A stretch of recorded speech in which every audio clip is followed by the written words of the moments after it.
But since we have an existing sidewalk on the west side, resident will still be able to walk on the west side and either then go across, and then you can make it basically to the east side of the project if you wish to make it that far. May I interrupt with the question? Sure. On this, I think it's the previous page where you're showing the tip top lounge. Yep. When I see there's the yellow curb there, and I guess I'm assuming that people just drive up over the curb in order to park there. Will the street reconstruction then just have that all be curb cut? So basically this project here, the existing concrete is actually staying. The project is basically we are gonna crack the existing concrete and put an asphalt on top of it. So most of the existing concrete is actually staying. It's not being removed completely with the project. I see. Yep. Okay, thanks. So that yellow curb indicates that nobody should park there on Des Moines Street. Yep. And my guess is that got painted so that then they can drive over it to get into the parking spaces and not have somebody park parallel in the street.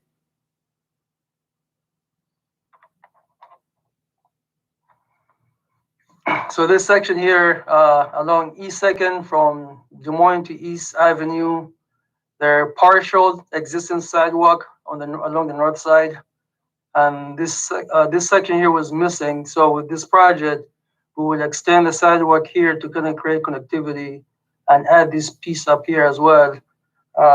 We've contacted this business up here, explained to them what's happening, and they were approved of extending the sidewalk through here.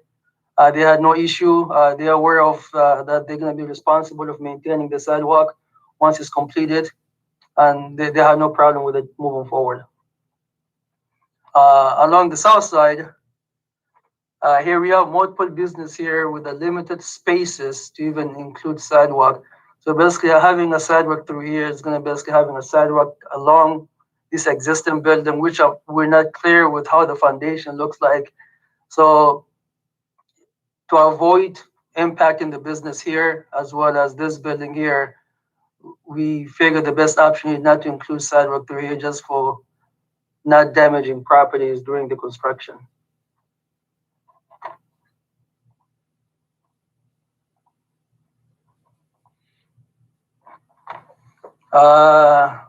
Continue along East 2nd Street from East Avenue to Center Avenue.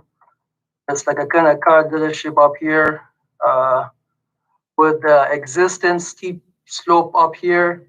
That would cause it basically impossible for us to put a sidewalk here without having to include any stairs or basically jeopardize them using this garage completely. We've analyzed two ways of adding a sidewalk from back of curb or against the building face. Either way, the existing slope currently now when we checked it was 8%.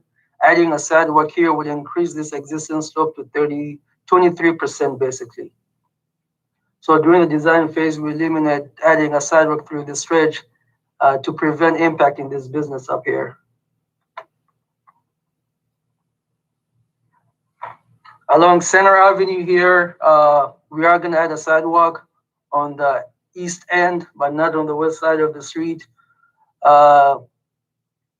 During the design phase, similar things. So when we were looking at adding a sidewalk through here, the existing slope here is already pretty steep. The concrete that they currently have is it's in bad condition. So basically by adding a sidewalk through here is going to require us to put a retaining wall through the intersection here, as well as in order to improve the existing or to maintain the existing slope after we put a sidewalk through here, we're probably required to pave most of this driveway just to try to maintain impacting the existing slope from what it is currently to what it would look like after the project. So by not adding a sidewalk through here would basically allow us to keep the existing driveway the way it is. We won't include adding a retaining wall through here, and also this light pole here would have to be relocated. So during the design phase, we figured the best option is to add a sidewalk through here, which would have would minimize the impact of the existing trees or whatever is currently within this section here. Does anyone have a question so far here? So that sidewalk that Hafiz was saying we're planning to infill, that's along resource recovery. Yep. So this is a city property. This also here is a city property. So we'll extend the sidewalk through here. But this is a city property as well, a city-owned property. I do have one question, and it mostly was about the Des Moines section where we aren't adding any infill, but it's also about any of these places where we've got the buildings right up to the street frontage, basically, or we've got the parking up to the street frontage.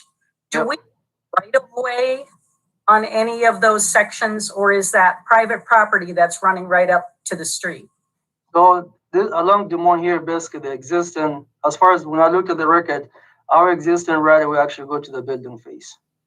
But then trying to go back and trying to figure out when this building was actually built, or this parking lot in front of the building, was that part of the planning at that time of when they were constructing this building or not? I couldn't find any information on if that parking lot that they currently have is part of the building or not. So I figured that the best way moving forward, I mean, and we're talking about multiple parking space both sides of the street, would be eliminated by adding a sidewalk through here. But as far as right away, the right away goes up to the building face. Thank you.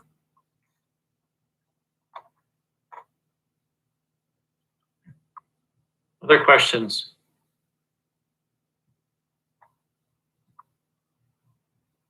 Anything else of these that you want to share tonight regarding this particular item? Not item 18. Okay, very good. Council, any discussion?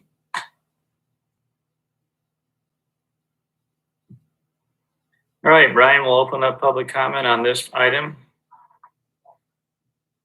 Thank you, Mayor. The first speaker is Merlin Fonkook.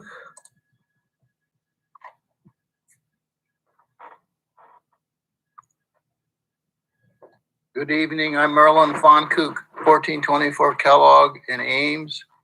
I have several questions about this project and comments. I was not able to get down to look at this area today. One is, are there any residences in this area? As far as I remember, it's all largely drive-up commercial. So, and secondly, how much foot traffic, pedestrian traffic is in this area?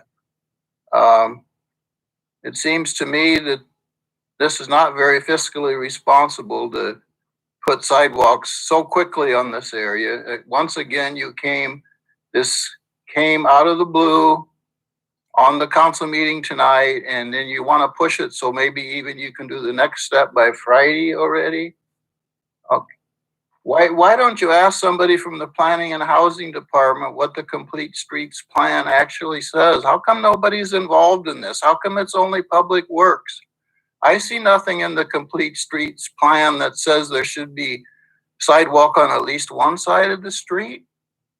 Tell me where I'm wrong. Where did this idea that we're going to mandate sidewalks on at least one side of the street come from?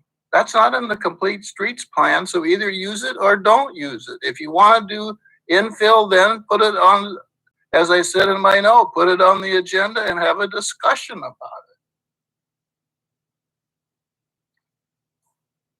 it. Okay.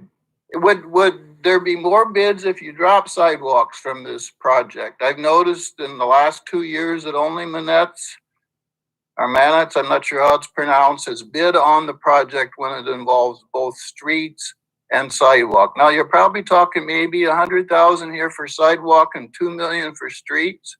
I mean, it may be more cost effective to put it out for bids without sidewalks. Okay. I'm not finished yet. I'm looking at my notes, Your Honor.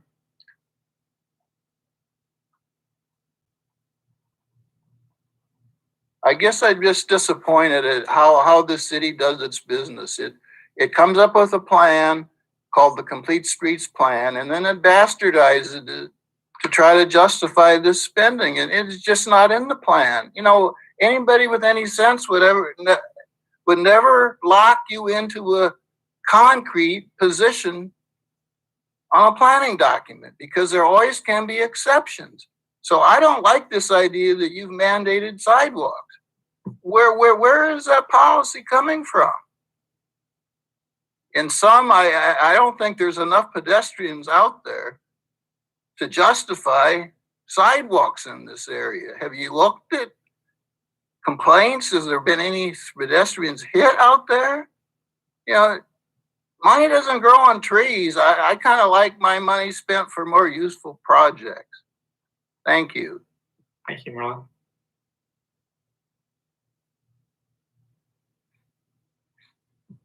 Mayor, I don't see any other hands raised. Okay, we'll close public input. John or Tracy or Hafiz, if you want to answer these questions that Merlin posed, are there any residences in the area? No, there are not. This is a commercial district. It is all commercial, and so we end over at the resource recovery plant and started at the railroad tracks to Lincoln Way. Okay, thank you.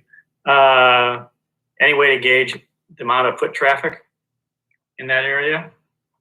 We have not done a pedestrian count of this corridor, so I don't have an estimate for you. I know that I see people walking on Duff and on Lincoln Way. I don't know where their destination is, but we have not done an official foot traffic count. Okay. The question was posed, would you receive more bids if no sidewalks were included in the bid package? The sidewalk is not the driving force. The sidewalk is a portion of the bid package.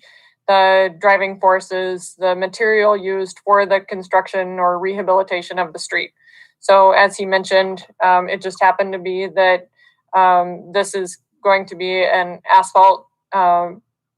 It's called crack and seat, where we break up the existing concrete and overlay it with asphalt. And so that work tends to go towards Manats. But then if we have a street project that is concrete, or we do a concrete asphalt bid alternates, then we get other bidders as well. And does Manats also bid on concrete projects? Sometimes they'll come out of their Brooklyn office or another crew, bring crews in and do some concrete work, especially if they're in the area. Yeah. Or they could subcontract it out to somebody else? Yeah, they do partner on some projects as well. And so, yeah, we often get multiple bidders. And then any idea on what the sidewalk cost is in this project? I guess I didn't calculate the price for the sidewalk before the meeting, but it's something I could easily do and provide the information. I think, yep, go ahead, Tracy. Yeah, we can provide that at a later date. Yep. Or I can pull it up when we're talking about the other items. I think the question was, in terms of the overall project cost, how much of the project cost is attributed to the sidewalks? That was the question. If it takes a lot of time to do that tonight, then I just forward it as a separate information item post meeting. And then the last question you posed was, can you comment on complete streets and how that's driving, putting sidewalks on one side of the street?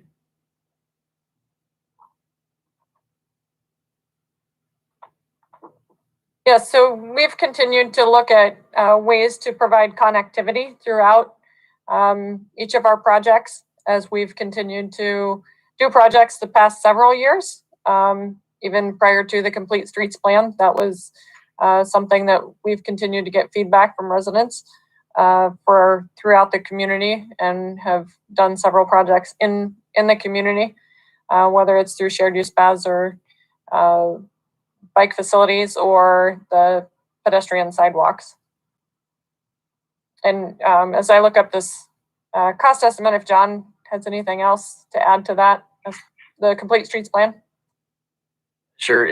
The policy just directs us as we're designing projects to evaluate sidewalk connectivity with our project, and it doesn't distinguish. It's all street types, all types of areas. We're initially supposed to evaluate sidewalk connectivity on both sides, and then it provides that if for a variety of reasons that's not practical, then it encourages trying to get connectivity through a corridor, through a neighborhood. And that's what we're accomplishing here with really minimal infill.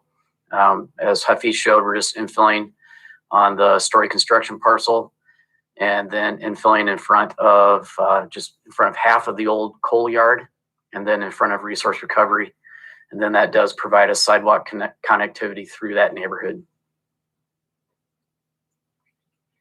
And who uses the complete streets usually? Is it Public Works?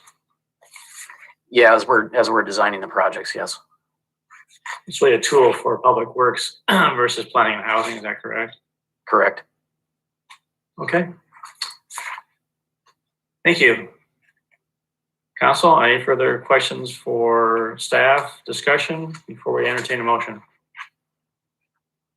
Mayor, I would just point out that I think east of this area, maybe on Second, there is an apartment complex that I believe has a number of our LMI residents living in it, and they are less likely to have cars than some of the other apartment complexes in town. So it's not part of this project, but it is at the eastern end of this project.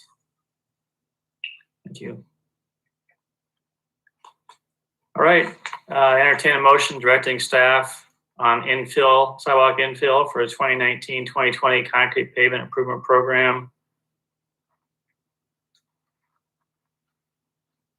I'll move to direct staff to incorporate sidewalk infill in the project as proposed by city staff in the report. Thank you, David. Second by Corey. Any further discussion? Those in favor of the motion say aye. Aye. Aye. Any opposed or abstaining? Motion carried. All right, item 19. So item 19 is for the asphalt street pavement improvements, and this area is for McKinley Drive, Jensen Avenue, and Luther. A little more straightforward than the previous project. We'll let Hafiz bring up the map on that one as well, but there is just one section that would be getting new sidewalk. Otherwise, there already is sidewalk in the majority of this area. And as he's bringing that up, sharing his screen, I will let you know the sidewalk on that previous project is around $100,000 for a multi-million-dollar project. So. Thank you, Tracy. Can you guys see my screen? Yes, we can. So this project here is the asphalt, the 2020 and 2021 asphalt pavement improvement project. As Tracy mentioned, it's basically along Jensen Avenue from 24th to Luther, and then along Luther from Kellogg to 28. There is existing sidewalk on both sides of the street along the entire quarter of the project, except there's a section in front of Ames hardware store that's missing a sidewalk. So with this project, the only sidewalk infill we'll have is just this piece up here. And Hafiz has had conversations with that business. Yep, similar thing. Yeah, so I've met with the business, had a conversation, and explained what's going to happen and that they're going to be responsible for maintaining the sidewalk once it's completed. So this area is primarily residential, with the exception of that Ace Hardware right off of 24th Street. Thank you. Questions for Hafiz or Tracy on this one? All right, Brian, open up public comment.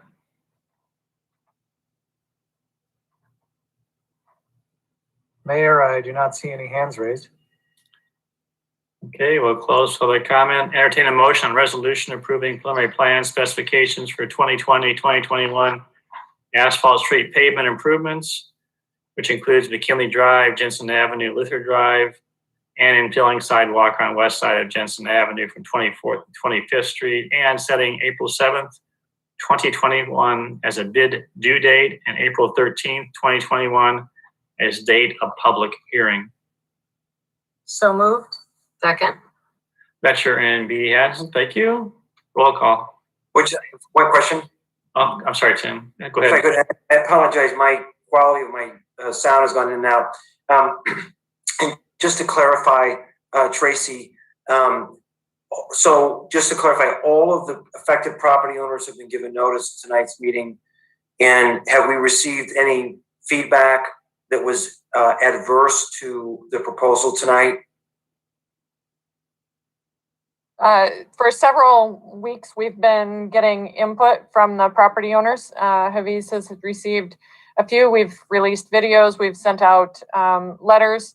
And so any comments that he received were incorporated into the plans, but most of them have been access and phasing as to not having the street in front of them. And then, as we mentioned, he also did talk directly with Ace Hardware, and they were understanding of the new sidewalk.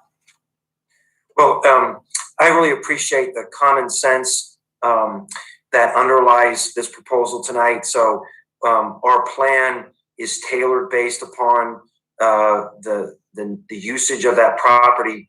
And so if the adjoining property owners don't have concerns to express, I'm very supportive of the plan. So thanks for your work on this. Haviz has done a great job with the public outreach and working on the design of this project. So I'd like to thank him as well. Thank you, Tim. Any further comments? Okay, roll call, Amy. Junk. Aye. Quarry.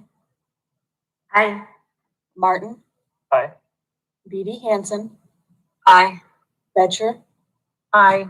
Burton. Aye. Thank you. Moving on to item 20.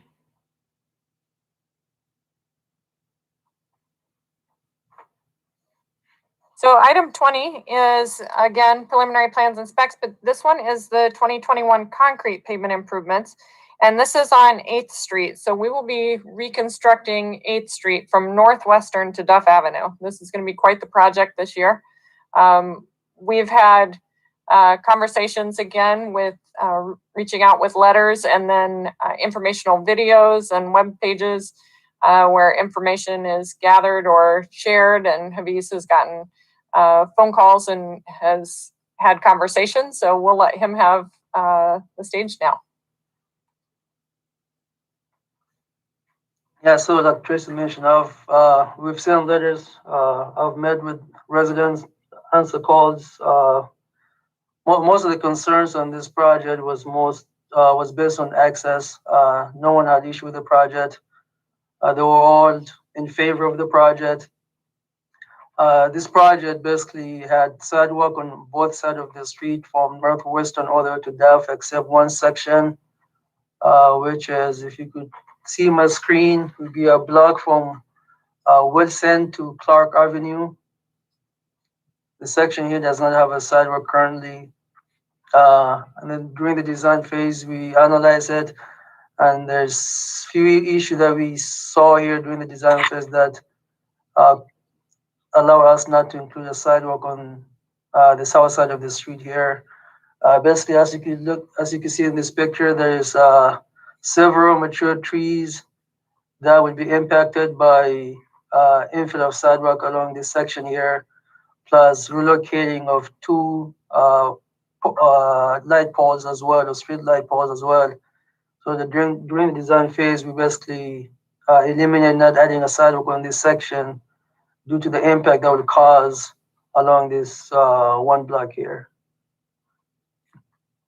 So last week we did meet on a phone call with a low vision group in our community, and we did talk about all of these projects as well as some other locations, and they were supportive of our recommendation on this one and the others as well.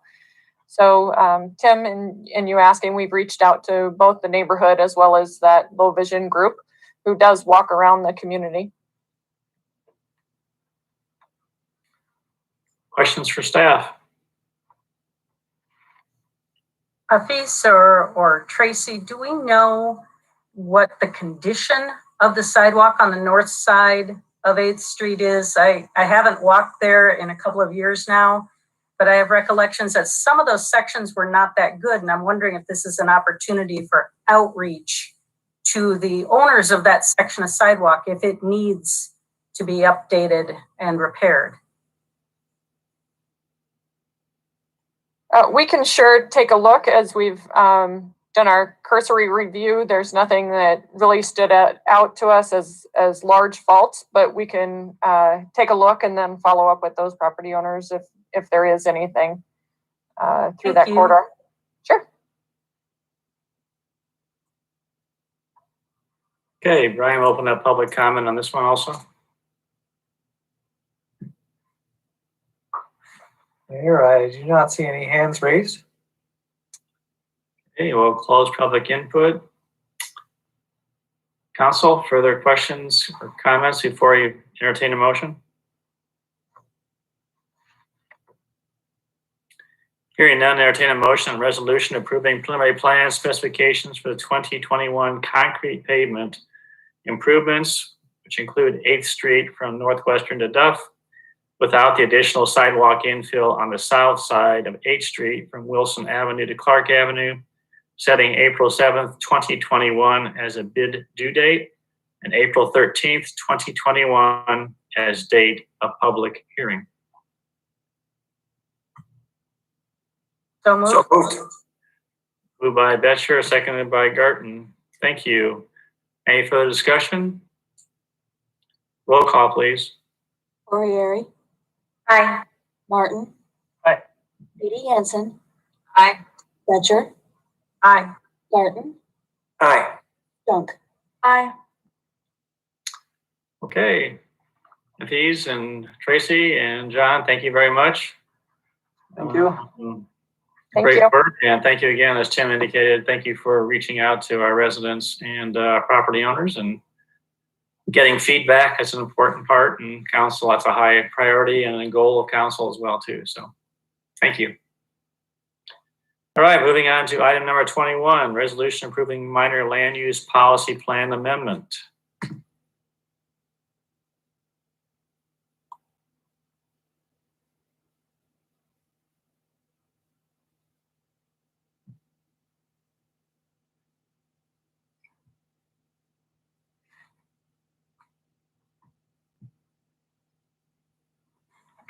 Hello, City Council. I also have Julie Gould with me tonight as the planner for this project. Just a second as we transition.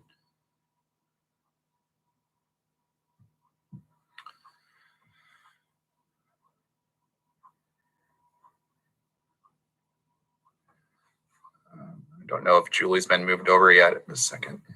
Just was. Good evening. This is a request for an amendment to the Ames Urban Fringe Plan. The initial application came in for this location in the southeast corner, the Larson Leasing, it's owned by Larson Leasing. Back in July of 2020, City Council at that time voted to allow the amendment request to go forward. After that, we received annexation applications for this property, the two LDY properties to the north, and the Bankers Trust property to the west. So with that, staff really kind of evaluated the request and the fringe plan. And then so we decided that it made the most sense to expand the boundary to that blue area and make it a more uniform boundary change. Oh, I should mention there is a mistake in the addendum under the Ames Urban Fringe Plan heading. It should read, there is a typo with the wrong land use designation. It should read that it's currently agricultural long-term industrial reserve, and the request is to change it to planned industrial. The planned industrial designation is really meant for lands that are to be annexed into the city. And for land uses that are best placed near limited access thoroughfares and accommodates transportation of industrial goods and services. This really is a good location for that, given the East Prairie View Industrial Center that's located to the north in the pink area. The DOT is planning a new Highway 30 interchange just to the west along Highway 30 here, or excuse me, just to the east. And it's close proximity to the existing city boundary. So it makes sense to change this to planned industrial.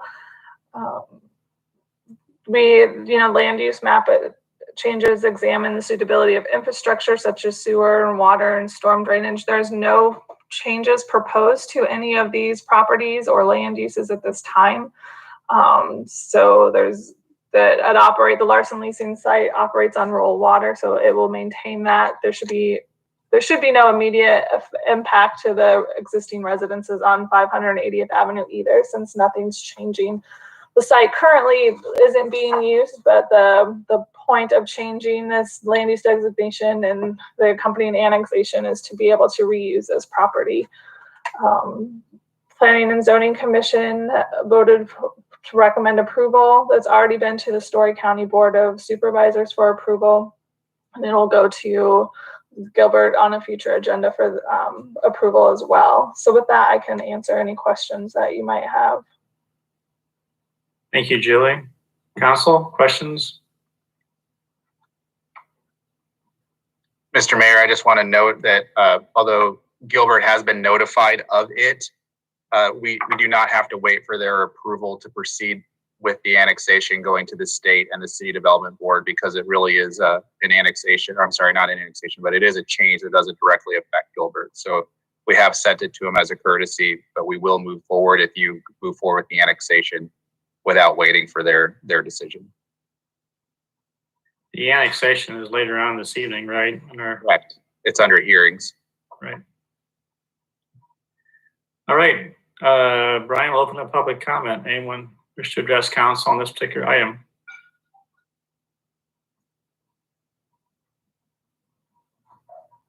Mayor, I don't see any hands raised. Okay, we'll close public comment. Council, any further comments or questions? Otherwise, I would entertain a motion on alternative number 1 or number 2, as included in the council action form. It's rather lengthy. In lieu of reading it, I would defer to you to make a motion. I would move alternative 1 that we approve a minor amendment to the Ames Urban Fringe Plan Land Use Framework Map. Thank you. And taken by Quarry. Discussion? Roll call. Martin. Aye. Beatty Hansen. Aye. Betcher. Aye. Garten. Aye. Junk. Aye. Corriere. Aye. Thank you. Moving on to item number 22, preliminary plat for Kingsbury subdivision, 5th edition.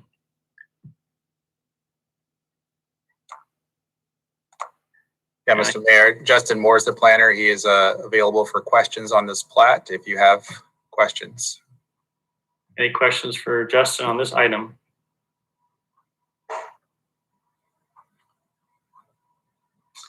Hearing none, we'll open up public input.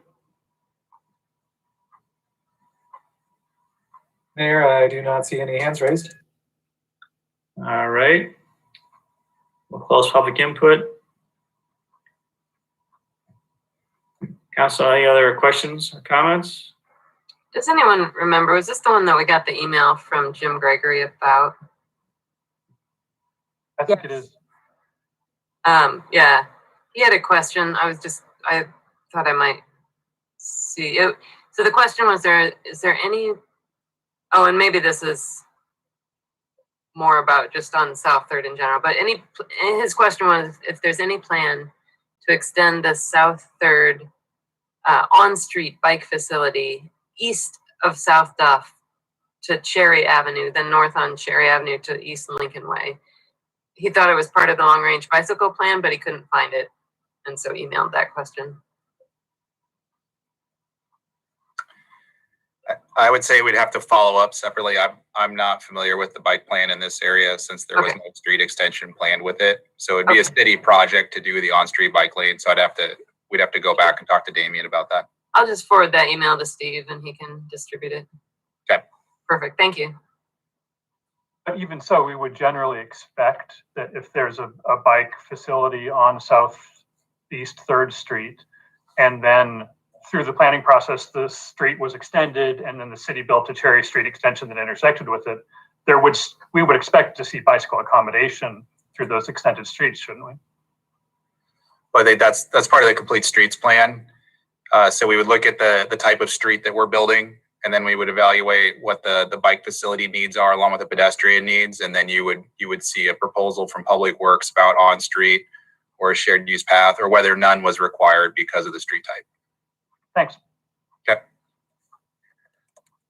Okay. Just to clarify, Kelly, I'm in agreement with this. As I look at the plot layout, I mean, at what point would we expect to see those aspects of bike infrastructure on the plat map?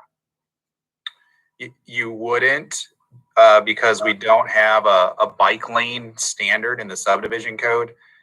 What's shown here is the extension of a minor arterial street, and we would have to work within, if they're doing bike lanes, they're going to work within the current curb to curb section that's already accommodated. Okay. So, but I apologize, I'm not tracking with, so how is this addition going to be consistent with what our expectations are in terms of complete streets? How do we know that? So the way this plat is proposed is the extension of the existing width of roadway. So it would be up to the city to change markings for any bike infrastructure that would be planned on this street. And then since we are probably taking over the obligation of building the street extension with Cherry, as part of that plan, I think the decision would need to be made during design of whether the bike facilities are part of that or not. So this subdivision is really set aside from those decisions because it's going to be a city project if bike infrastructure is put on to 3rd Street. Okay, that's helpful. Thank you. Just one general comment. I'm thrilled to see this land being redeveloped, and hopefully we'll see more redevelopment work being done in east of Duff and in this Lincoln Way area. So this is super. Thanks. Any other questions? Hearing none, I entertain a motion on resolution approving preliminary plat. So moved. Second. Garten and Corriere, thank you. Roll call. Judy Hansen, Aye. Betcher, Aye. Garten, Aye. Junk, Aye. Corriere, Aye. Martin. Thank you. Entertain motion directing staff to work with the developer to prepare a development agreement update for deferral of sidewalks and extension of Southeast 3rd Street.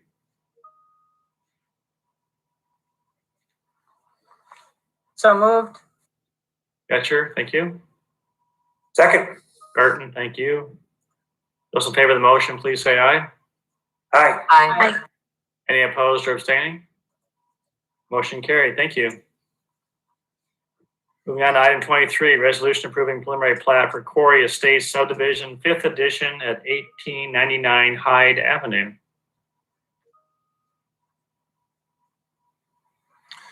Again, Justin is here to answer any questions for this. Basically, it's a revised preliminary plat to add 2 lots to the previously approved plat. Questions for staff? All right, open up public comment. Mayor, I do not see any hands raised. Okay. Hearing none, we'll go ahead and close public comment. Council, any questions? Hearing none, entertain a motion on resolution approving preliminary plat for Quarry Estates subdivision, 5th edition at 1899 Hyde Avenue. So moved.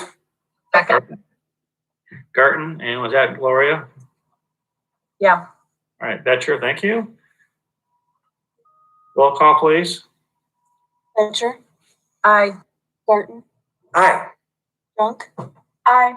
Fourier, Aye. Martin. Aye. Judy Hansen. Aye. Okay, moving on to item 24, initiation of Plummerfelt crane annexation at the intersection of Lincoln Way and North 500th Avenue.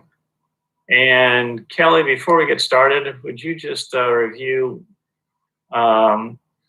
this is just the initiation and start of a process. Would you please explain what transpires on the basis that council moves in the affirmative? What transpires after this?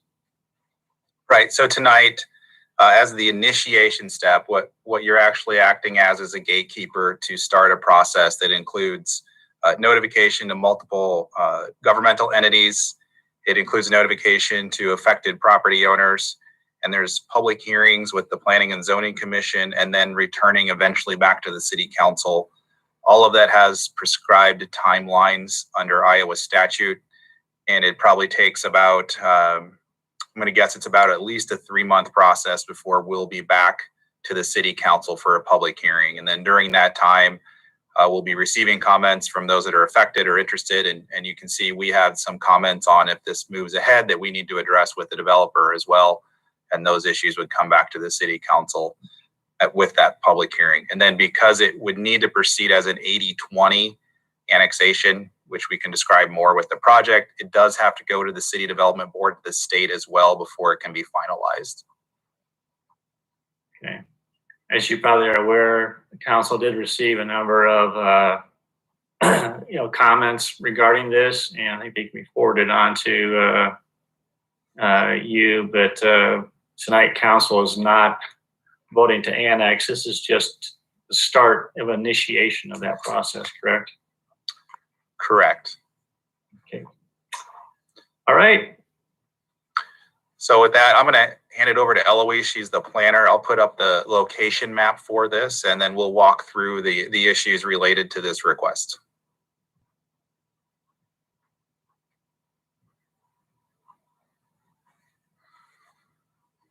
So go ahead, Eloise.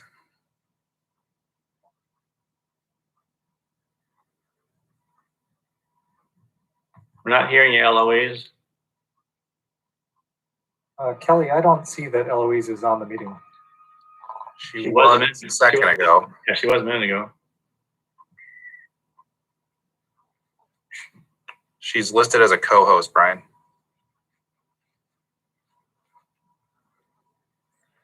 Good evening. Good evening. Let's see, am I muted? Nope, you're good. We hear you now. So this, all right, thank you. This property we're calling the Plummerfelt Crane annexation request.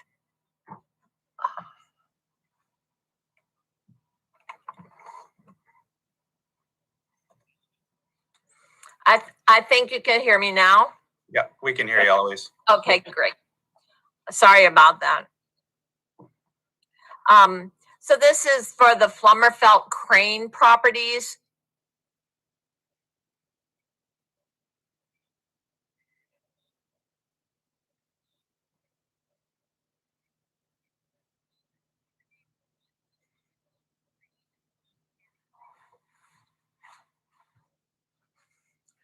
Eloise, I'm screen sharing. Is that messing up what you're seeing or something? It's taking my voice and then it's delayed. My voice is delayed. I think you sound fine to the rest of us.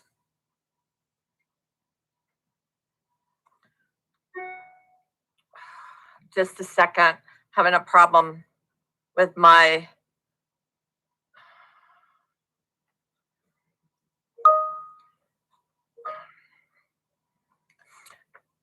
Is my voice immediate now, or is it delayed? I don't think we're hearing a delay, Eloise. I think we hear everything instantly. Okay, great, because it seemed to be delayed at first. All right, I'm sorry about that. So we had 2 property owners Plumber, Felt, and Crane request annexation for this area that's outlined in blue. This area is immediately to the west and a little bit south of Sunset Ridge. It's at the corner of Lincoln Highway and North 500th Avenue. If you see within the blue area, there's a small island of land that is totally surrounded with the blue rectangle. According to state law, that property cannot remain in the county. It would need to be annexed as part of this annexation. And then that's where the 80-20 kicks in. So I'll talk a little bit more about that in a minute. The area has been, it's noted on our fringe plan as urban service area with an urban residential designation, as well as a rural urban transitional area. So you can see the part that says urban residential, and then immediately south of that, it's highway oriented commercial. The properties that are not consenting with this application are highlighted in white. Additionally, there's a convenience commercial node located at the corner of the intersection.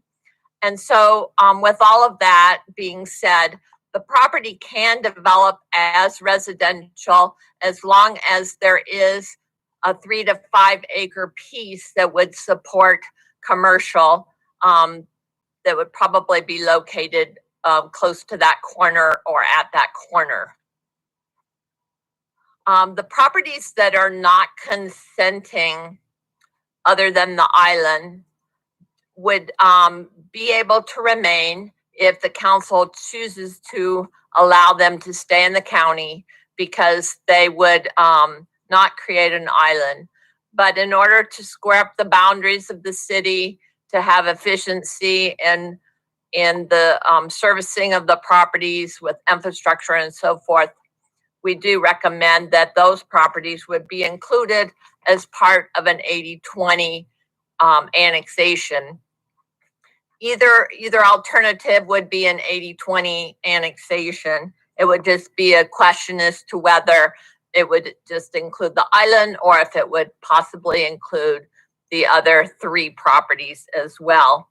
And those property owners have been notified, and I do believe that they are online tonight and at some point would probably like to speak to the council. A concept plan has not yet been submitted. We do understand from the applicant that the first preference for their development of this area would be as RLP zoning as a manufactured home park with the commercial node. But they have also indicated that it might not work for them, and that they would possibly also be interested in just FSRL. The reason that we met with the applicant and talked about the roads that butt into the boundary to the north and to the east from Sunset Ridge, those roads are Elliston and Springbrook. And we had indicated to them that they could not leave those roads as stubs. They would need to extend them and develop them in a similar type development as what is occurring in Sunset Ridge. By doing so, that would reduce their area for a manufactured home park. And so additionally, the Crane property that's outlined, it's a little bit hard to see, but it's outlined in its frontage is along North 500th. That property has homes on it, existing homes that the Cranes live in, and would probably not be part of the development, the new development. So the land becomes more and more constrained for what the developer wishes to do. So given all of that, he may prefer to go forward with FSRL But at this point, as I mentioned, no concept has been provided. And so we're basically understanding that the next step would be to do some, after it's annexed, would be then to have rezoning, and that would involve having a master plan that would be reviewed and approved at the same time. Some of the development issues that we identified as staff in looking at the property that we would recommend addressing in a pre-annexation agreement are such things as that street connectivity that I just mentioned from Sunset Ridge. The other thing about the street connectivity from Sunset Ridge is that having an interconnected development in this area that ties into Sunset Ridge that would have access from Lincoln Way would help reduce additional access points needed from Lincoln Way. If the north part of the development or part of the development is done in a Sunset Ridge style, but the remainder of it is done with a manufactured home park and with a commercial node, that ends up creating distinct areas that are likely not to be interconnected, and there would be more demand upon Lincoln Way or Lincoln Highway. A second question that will need to be addressed is what those transportation improvements and traffic impacts would be to Lincoln Way, and what kind of turn lane improvements and storage links would need to happen. That would be identified through a traffic study. The traffic study would need to be based on potential development. And so in working with the applicant, it would, just so that the traffic study is based on a realistic picture of what is intended and what would likely occur in that area. So development of the property will require frontage improvements and intersection improvements for access and service to the site. There's a shared use path that is along Lincoln Way on the north side that is there at Sunset Ridge that would need to be extended westward. And the development also has frontage on North 500th. So there again, there would need to be some frontage improvements. There's a water main extension on Durant Street. There's a water main stub on Durant Street that could be extended. When it was put in place, with a size and at a depth with the intention of being able to be extended and to service this quadrant. It is not anticipated that it would serve further west than North 500th. Sanitary sewer improvements. Also, I'm sorry, it's the sanitary sewer system that's stubbed from Durant. The water, let me go back to the water, I apologize.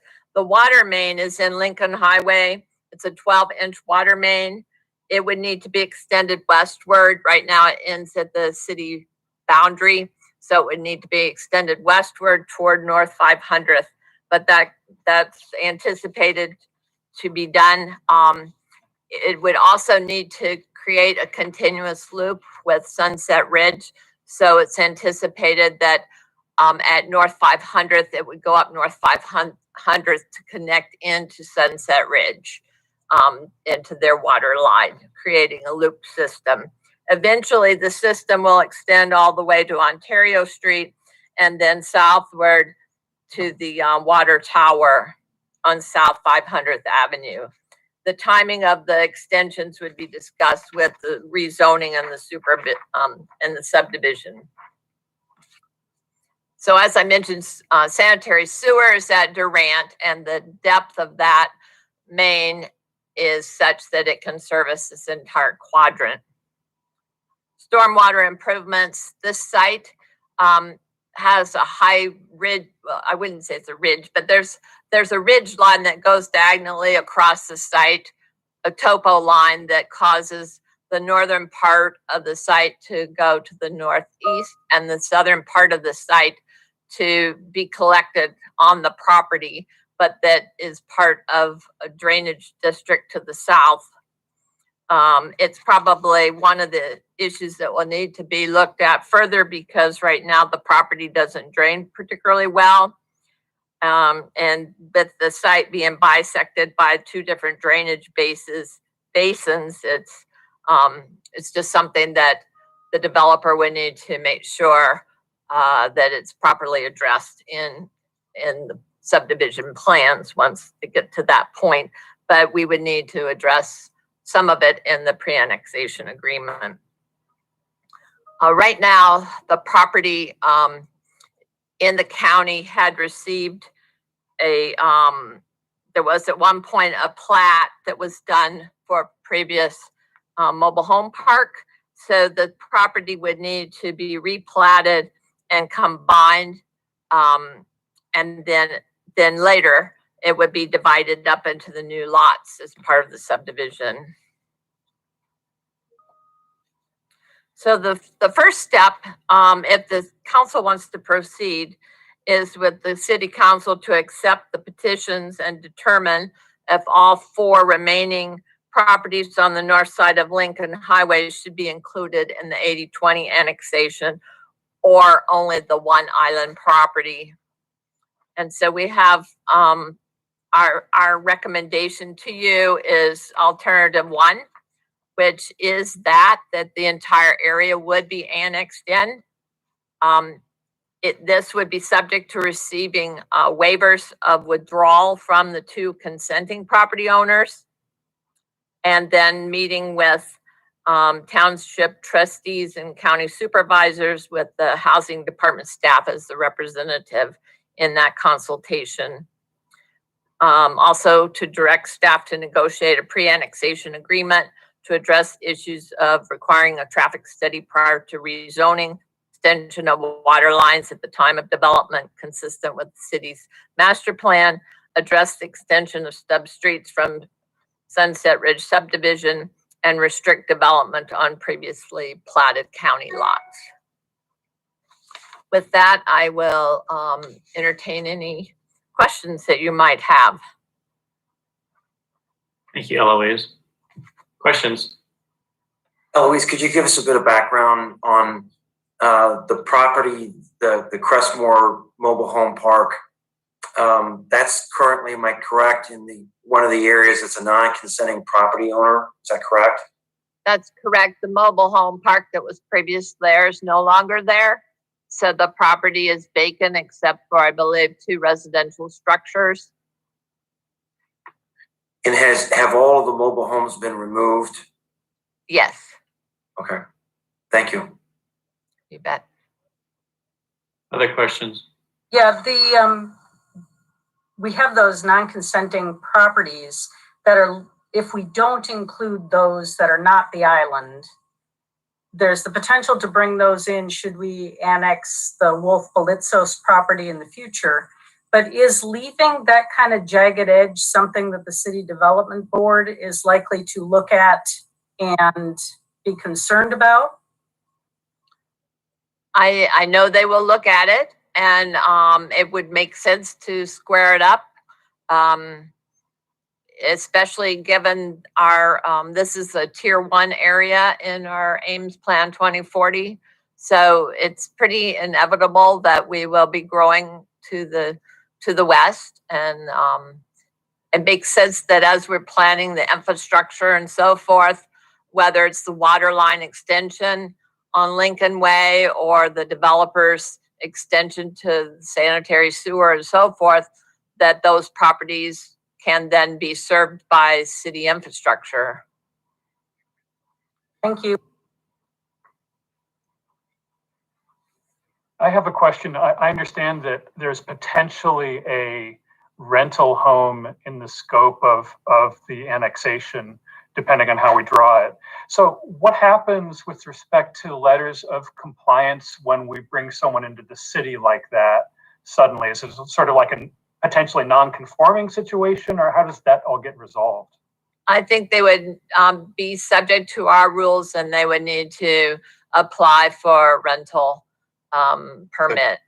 So David, yeah, we would notify the property owner, or at least the inspections division would, that they're now subject to the rental code, and go through that letter of compliance process. The time that I know that we did this was with the East Industrial annexation, where a few home sites, and at least one of those was a rental property, was then contacted by inspections and now have letters of compliance.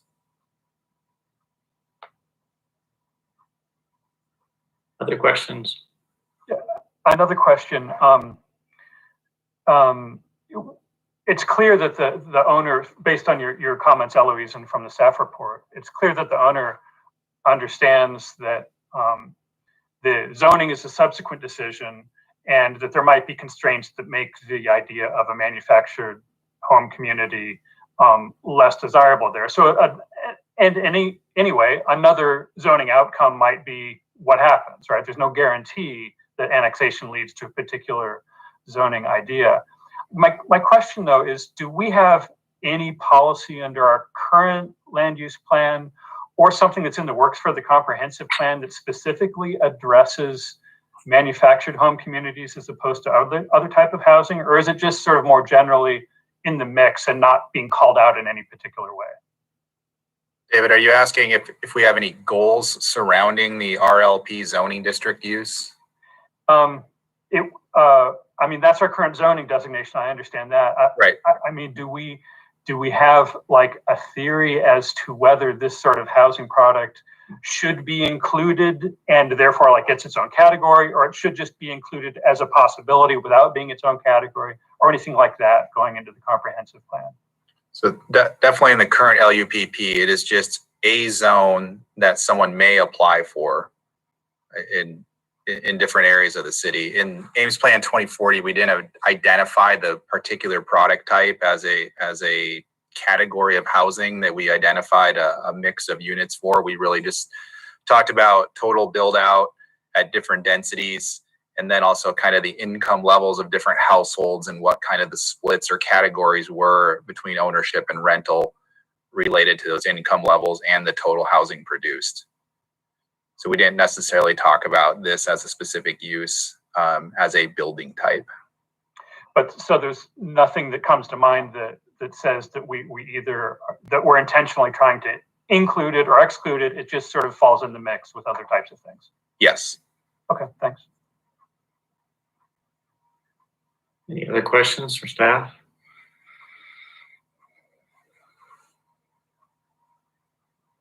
Eloise and Kelly, I'm just out of curiosity, have the objecting three property owners expressed a reason or rationale for not wanting to be brought into the city? I think they're going to speak if you let them, Mr. Mayor. I think they can address that. Yeah. Okay. All right. We'll open up public comment. Ryan? Thank you, Mayor. I see B. Adams has a hand raised.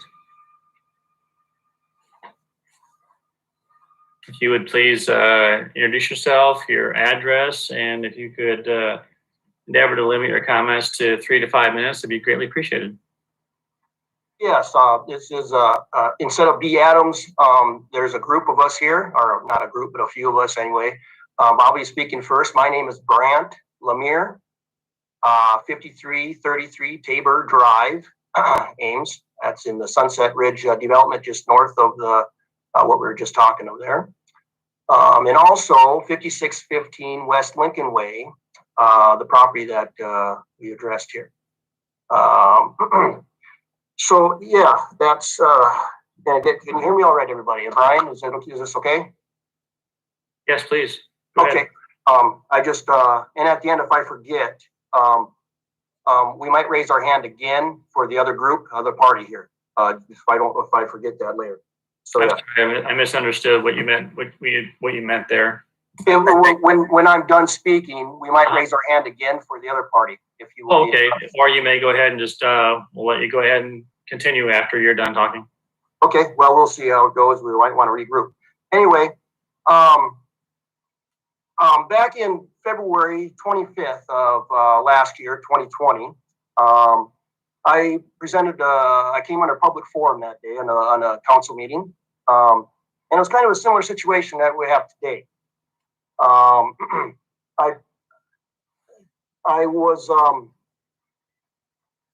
just hit the top points. I won't read the whole thing, of course. I'll just hit a couple of top points we had. One of the was why is there 2 proposed involuntary annexations and not not an annexation of those who of the applicant that wants to do his product, his property, his development, and the ones that are I guess we could use non-consenting is what we're using today, and not force annex them at this time. There was not even at that time there wasn't even a proposal of such. It was either 2 forced annexations and not one to leave the on parties that didn't even know at that time. And also the plan at that time, and understand there's really no plan at this time. They mentioned RLP or R, but the plan then that wasn't, again, I apologize, it wasn't submitted to the agenda that night.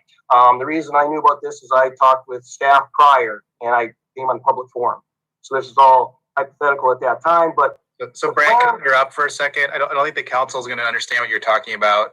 There was an incomplete annexation application a year ago that was never forwarded to the city council. This application came in the last month in the configuration that you're seeing tonight. Correct. Thanks for Kelly for clearing that up. So anyway, that plan was at that time was no commercial frontage. And the reason I bring that up is I'm going to touch base on that in a second here. No commercial frontage, as you see, and our land use plan that we had up a minute ago, and our urban fringe plan that was prior, and of course our new 2040 plan. All these plans have had a type of commercial type node in the front. Okay, and I brought that up at that meeting. I'll get to that in a minute here as well. And also, I stated that at that time in public forum of how proud the city was in the past of not to exercise a forcible annexation. You know, previous staff, present staff, you know, and council. It's been stated in meetings and plus in staff meetings and council. I've heard that a few times that we're proud of not doing that. So. Again, and after I was done with that, Mayor, Mr. Mayor, you had me get back with Kelly on a few things about how I was confused on the process of annexation, and that wasn't the case. I think I overused the word confused in my presentation at that time. I was only confused on what I just stated, why there's 2 annexations and not one that without just with 2 involuntary, you know, not just voluntary, not involuntary. Anyway, I do want to comment to the staff that they have been very helpful and like on Friday, I got a courtesy call about this meeting coming up here that I wasn't, otherwise I wouldn't have been notified until after this meeting of the original progress of the annexation. Anyway, okay, prior to this, discussing with other staff and departments, there's a lot of moving parts here. Okay, so I have been, for the last year, since this meeting on the 25th, I've been asking numerous questions and still waiting to get answers on a lot of them. So that's why I may want to be consenting at this, but at this time I can't because I haven't had any questions answered. So I don't like the word being non-consenting because I might be consenting. There's a lot of answers that we have to have answered here. There's a lot of moving parts. And of course, every situation has a lot of moving parts, but this seems like there's a little more than normal in this situation. And talking about these questions, we keep falling back on this land use plan, the commercial frontage, if you will, that I mentioned here a minute ago.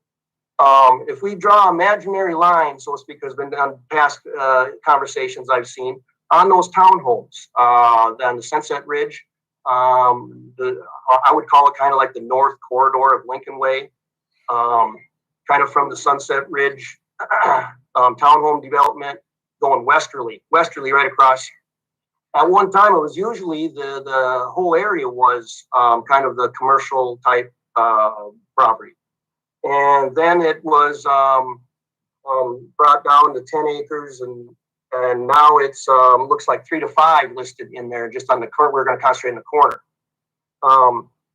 In 2016, a certain local developer went to the staff and proposed a project similar to the kind of townhomes that are on the Sunset Ridge there, going westerly. And at that time, it was, yeah, that's the type of product may work but the concentrated 10 acres on that corner. So my point is, long story short, is it's been talked over the years that always the whole corridor was commercial on the north part, not on the south. So if we annex all this in as a residential type product, that's what it looks like. There's no plan today, I understand, but it looks like that's what we're hinting towards. So if we annex this in now and we locked into that residential, and then the commercial is going to be, if there is any more commercial out here, is it going to be towards the south, or is it just going to have to go on the other side of the Story County, Boone County line? That's a question as well that we look at. We locked in. We annex this property today, and we locked into that scenario, or can it be opened up for commercial? That's a big point here, I think, at this time. So I don't think we need to rush this annexation until we get a lot of these questions answered. Brant, can I? You're already at over 6.5 minutes. I'm sorry, sir. And could you just basically summarize your point? My understanding is, I just went to Beacon Schneider. You own some of the property that is, quote, non-consenting. Is that correct?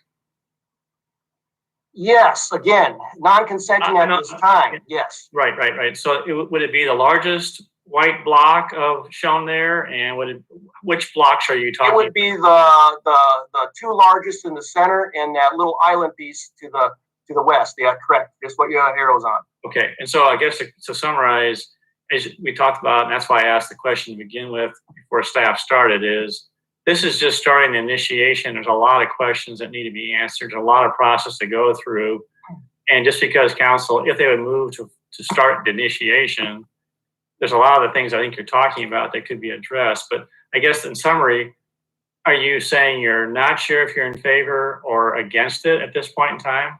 In summary, correct. That's why I've brought up a few of these points. I understand this is just the first stages of this. But in summary, I would think that we should go back and, maybe have a plan before it gets to this stage. Because to my understanding, it's first early stages, yes, but to my understanding, it goes to council. Council only decides what's in front of them. I think we should have something else in front of them today. Like instead of just the two options we have to annex the island, of course, and not the rest, or annex all of it. I think it's premature at this time until we have looked into this a little more. So that's why I bring all this up today. And I apologize for going too long, but this is a deep talk. Like I said, I've been on this for over a year, and there's a lot of questions that staff hasn't got back to me on. So I think we at council, we should address those matters before we even put it to this far as the first step of the annexation. Okay, I think that we've gotten the essence of what your comments are, and after we finish public comment, I'll probably ask staff to address some of the questions you asked. So, okay, fair enough, sir. All right, and then we're going to go ahead and see if anyone else wants to address council, and then if you wish to have someone else other than yourself address council, we'll certainly allow that also. Okay, thank you. That's it for now for us. Thank you. Brian, is there anybody else that wishes to address council on this particular topic this evening, besides B. Adams as the screen identifier? Yes, Mayor. Chuck Winkleblack. All right, thank you. Good evening, Mayor and Council. I just want to reiterate the point that this is the start of the process. We're well aware that there's much more work to be done, but we can't really go forward until we start the process and we are in favor of commercial on the corner. We met with staff the past week, I think it was last week, that Kelly and Eloise and I sat down and we went through these issues. We've been able to come for the past 25 years, we've been able to work out agreements with the city regarding annexing property. And this is just the first step. So I would encourage you to move it forward, whether you do the non-consenting properties or not. I've been pretty upfront with the both the Adams and the Lemire's that it doesn't really make any difference to us whether that property is involuntarily or non-consenting annexed. That'll be a council decision. We just want to move the project forward, the annexation forward, so that we can get into the other issues that are all very valid points.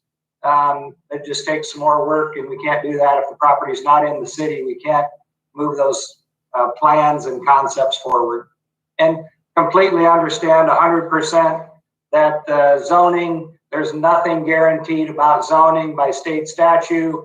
All the land comes into the city as agricultural, and that the zoning is the next step in the process. Thank you. Thank you. Ryan, anybody else? I see B. Adams again. Okay, before we unmute him, Kelly, can you just again summarize or maybe address some of the things just so we can maybe clear the air if necessary before B. Adams speaks? I guess I'm not 100% sure what specifically to address in terms of the land use diagram that you see here. These are not perfectly described land use bubbles. There's a gray area where the transition occurs. The guidance that we would have is that there is an expectation for commercial, especially at the corner. There could be additional commercial along where it's shown that way. But until you do a rezoning action, the precise boundaries won't be known. Eloise described that. The convenience commercial node does talk about a minimum level of commercial. Ames Plan 2040 looks at it a little bit differently. It's similar, but instead of assuming the city ends at County Line Road, like the current land use plan, we have tier 1 and tier 2 growth to the north that will transition across into Boone County. So we show a commercial core as an element of this area because there's more development expected now in the next plan, more population. There could be a justification for additional commercial here, either along the existing north side of Lincoln Way or on the south, or also into Boone County. So I think to us, the commercial is a little bit flexible here, meeting both development needs and maybe property owner interests, as well as allowing for the urban residential, which could be a lot of different zoning districts to the north. Does that kind of capture the flavor of the land use issues for you? I believe so. I think maybe the only other question point you might explain is what process do you go through? Who determines how much, if any, highway-oriented commercial is developed and residential, or a mix, or what type of residential? I know it's part of the zoning, but can you explain that process? So when it comes into the city, it will be all agriculturally zoned. So a property owner would be the most likely situation. An individual property owner would propose a rezoning to a proposed boundary line and a proposed number of acres. That would get reviewed with staff, and then we would make a recommendation through the public hearing process to the Planning and Zoning Commission, and then to the City Council about whether that's an appropriate zoning boundary. And that's the 3 months that you were referring to, the process, and it really goes to Planning and Zoning and staff to really kind of go through and work through all the details before it comes back to council for consideration. Is that correct? It's actually a subsequent step. The first 3 months I talked about is really the annexation process. Once it's in the city, meaning the city development board has made a decision on allowing for the annexation, then you would start the rezoning discussion and rezoning process. And that's going to be dependent upon what the property owner is proposing they would like to develop in that area. Yeah, and so the guidance to the property owner is this map. It's clear that the city expects some element of commercial. and we allow for residential, but exactly what those boundaries are and what those building types are, that's all evaluated as on a proposal by a property owner. And just because it's showing all that, I call it flesh colored on that image where it says highway oriented commercial, that doesn't imply that the city's going to require that the south half of the site become all highway oriented commercial. Is that correct? This is unique. This is the first time we've had an annexation with the highway commercial designation. When the fringe plan was created, the pink area really reflected existing conditions rather than planned conditions. It's really the node that is part of our land use plan, and the node is the blue asterisk. It does not, it's amorphous. It doesn't have a defined boundary of where that commercial land needs to be. So I would not necessarily interpret this that the south 2/3 are going to be commercial. I would say there definitely will be a commercial component, but I wouldn't read it to say the south 2/3 are guaranteed to be commercial. And so that's a problem. And so how is that decision is made by the property owner? Well, the proposal is made by the property owner. It's up to the city council to determine if it's an adequate proposal. In concert with staff recommendations and conversations with the developer. Yes.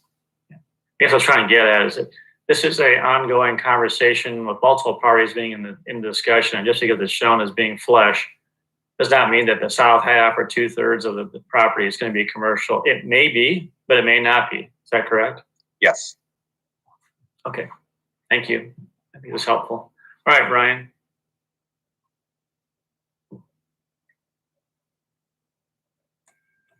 B. Adams. Yes, thank you. My name is Brian Adams. I live at 5507 Lincoln Way, which on the current picture on the screen is the lower right corner of the white rectangle there.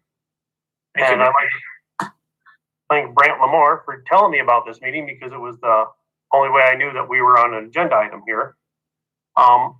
As he mentioned, it was a year ago we first started talking about this, and at that meeting, the mayor had referenced that Kelly Diekman get a hold of me afterwards and explained to me about the complicated process of city annexation. And at that time, Kelly and I had a phone call, and he said it was without a plan, it was too complicated to explain about what other intrigues items that would be specific. So he emailed me the next week the frequently asked page. And so from that information, I see no benefit for me to be annexed in the city. And I don't see much gain the city will have for my property being annexed in the city.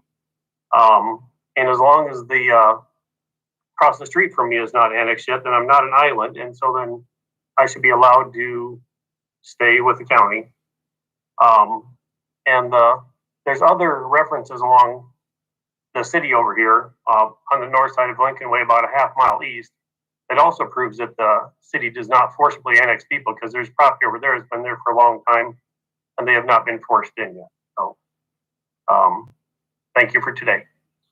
Brian, thank you. I think that you either my audio cut out or yours did.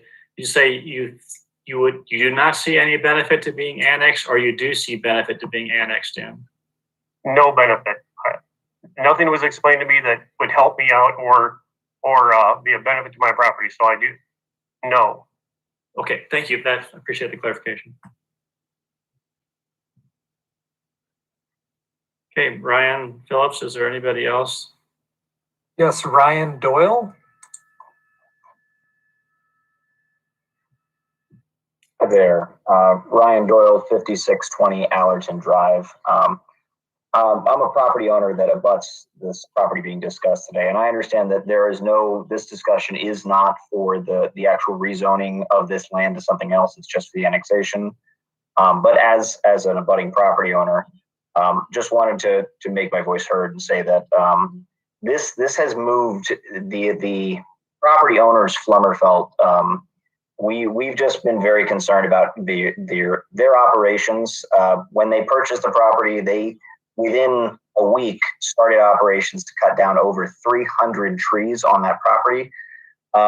Obviously expecting that that they were not only going to get an annex, but a rezoning.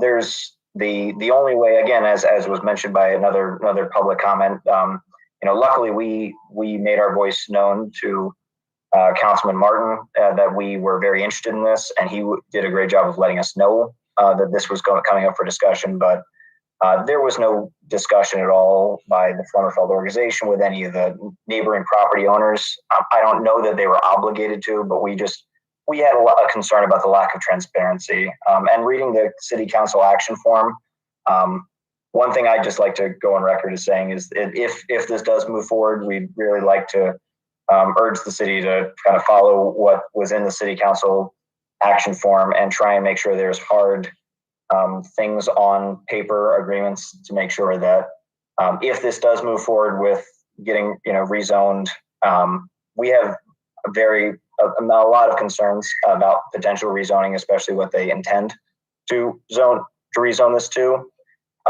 So we just wanted to go on record and let it known that we're concerned about this. And yeah, thank you for your time.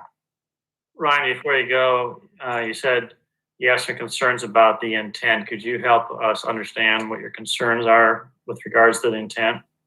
Sure, yes. And I understand that is not the official topic up to today, but from what we understood that it took a lot of research after this property was bought and hundreds of trees were cut down to find out that the new organization that was formed to buy that property was actually the manufactured housing community.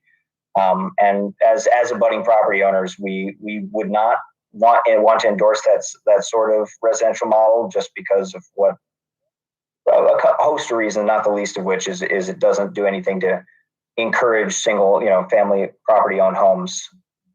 So we just have concerns about that. And just this has moved very quickly and with a lack of transparency that concerns us as property owners. Thank you.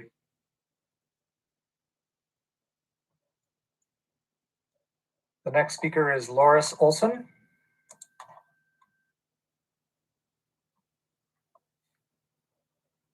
Good evening and thank you.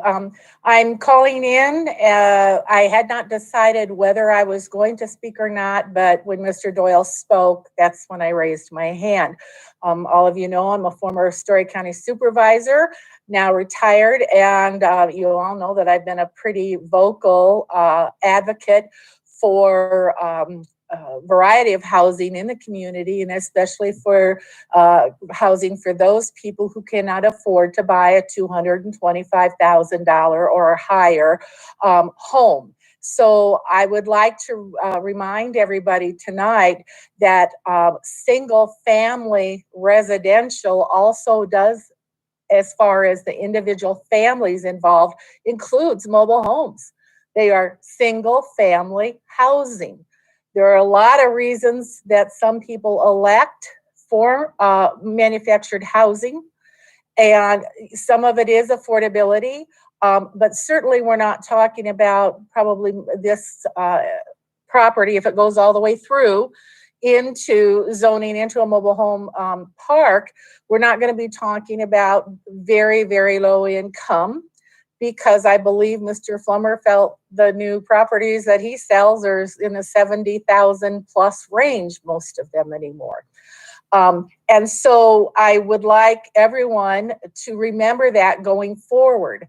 Also, having covered government as a journalist for over 20 years, okay, before becoming an elected official, we know that even though what you desire, especially when it comes to street construction and throughways, etc., do not always match up with what is realistic to achieve a bigger goal. So with that, I would like to urge you to go ahead to initiate the process for annexation, and that the discussions going forward be open as possible. I am well aware that the Crane Flummerfeld is private property, and they had every right to cut those trees down. In fact, we got inquiries when I was a supervisor from some of the people that lived in Sunset Ridge about how dare they cut those trees down, and it's like it was zoned agricultural. Logging is agricultural. Cutting trees down is agricultural. So I just like to once again emphasize that we know we have serious housing shortages in some demographics. And just because you're looking at a manufactured housing scenario, possibly down the road, please don't let that stop you from moving through the process and keeping your minds open. Thank you. Thank you.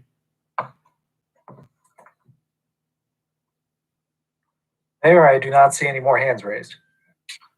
Okay, we'll close public input.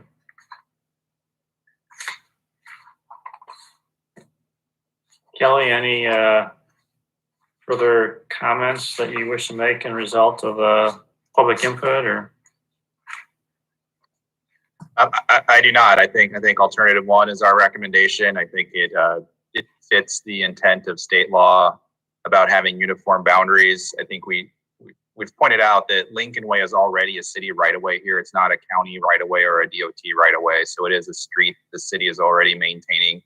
We did the rehab project on that in the last couple of years.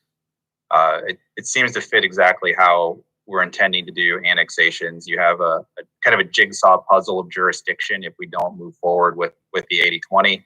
With that said, if at the final public hearing, city council chooses to pull out a property, then that's okay. We just can't add properties at the final public hearing. So I think it's definitely behooves us all to move forward with the 80/20 as described in alternative one. Thank you. Eloise, anything you want to add before we go to council count? Nothing more. Thank you. Thank you for your efforts. All right, council.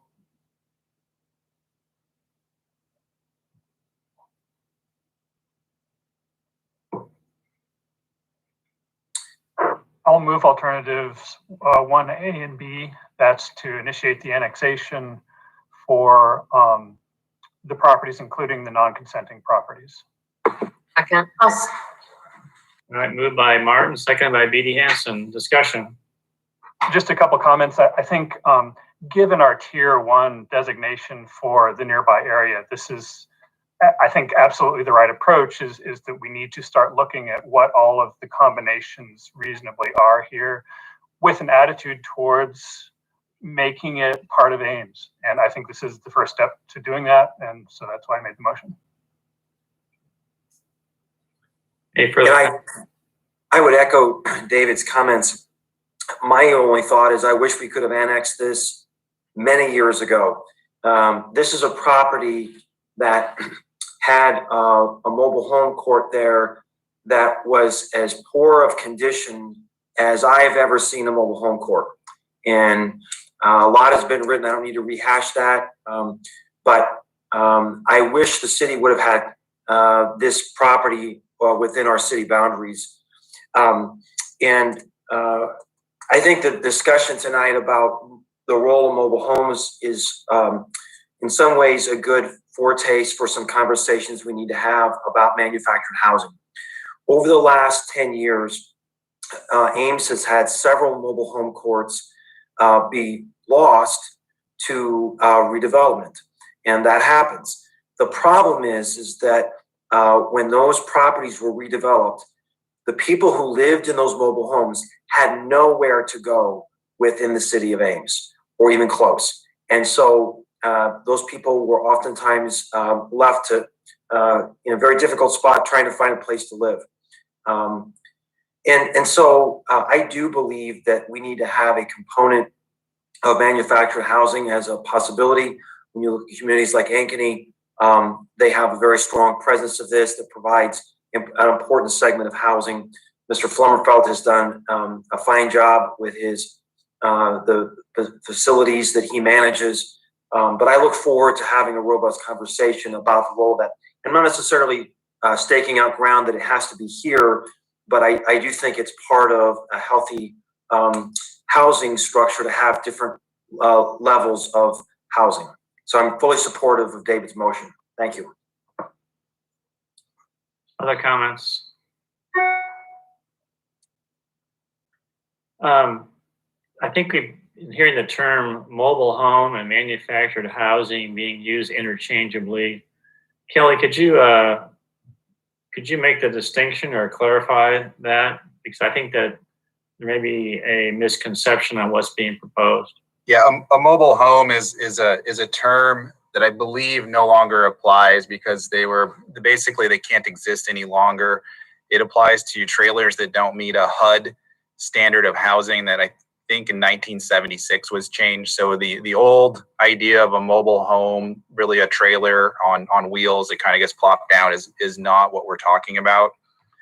You have actually limitations on moving those into new parks, I believe, as well. So a manufactured home is what you might call a factory built home. It is something that's constructed off site and brought to the site. There is an important distinction though. If it is in a land lease community, it is not put on a foundation. It is considered a vehicle and it is licensed as such through the county treasurer. It is not real property. It is not taxed as a single family home is taxed. It's registered as a licensed vehicle or a trailer at that point. So there is a difference there, but that is the distinction. It would have to be a home that is of newer construction and meets these HUD definitions of quality to be in a park if one was to be created. Are there some examples of names already?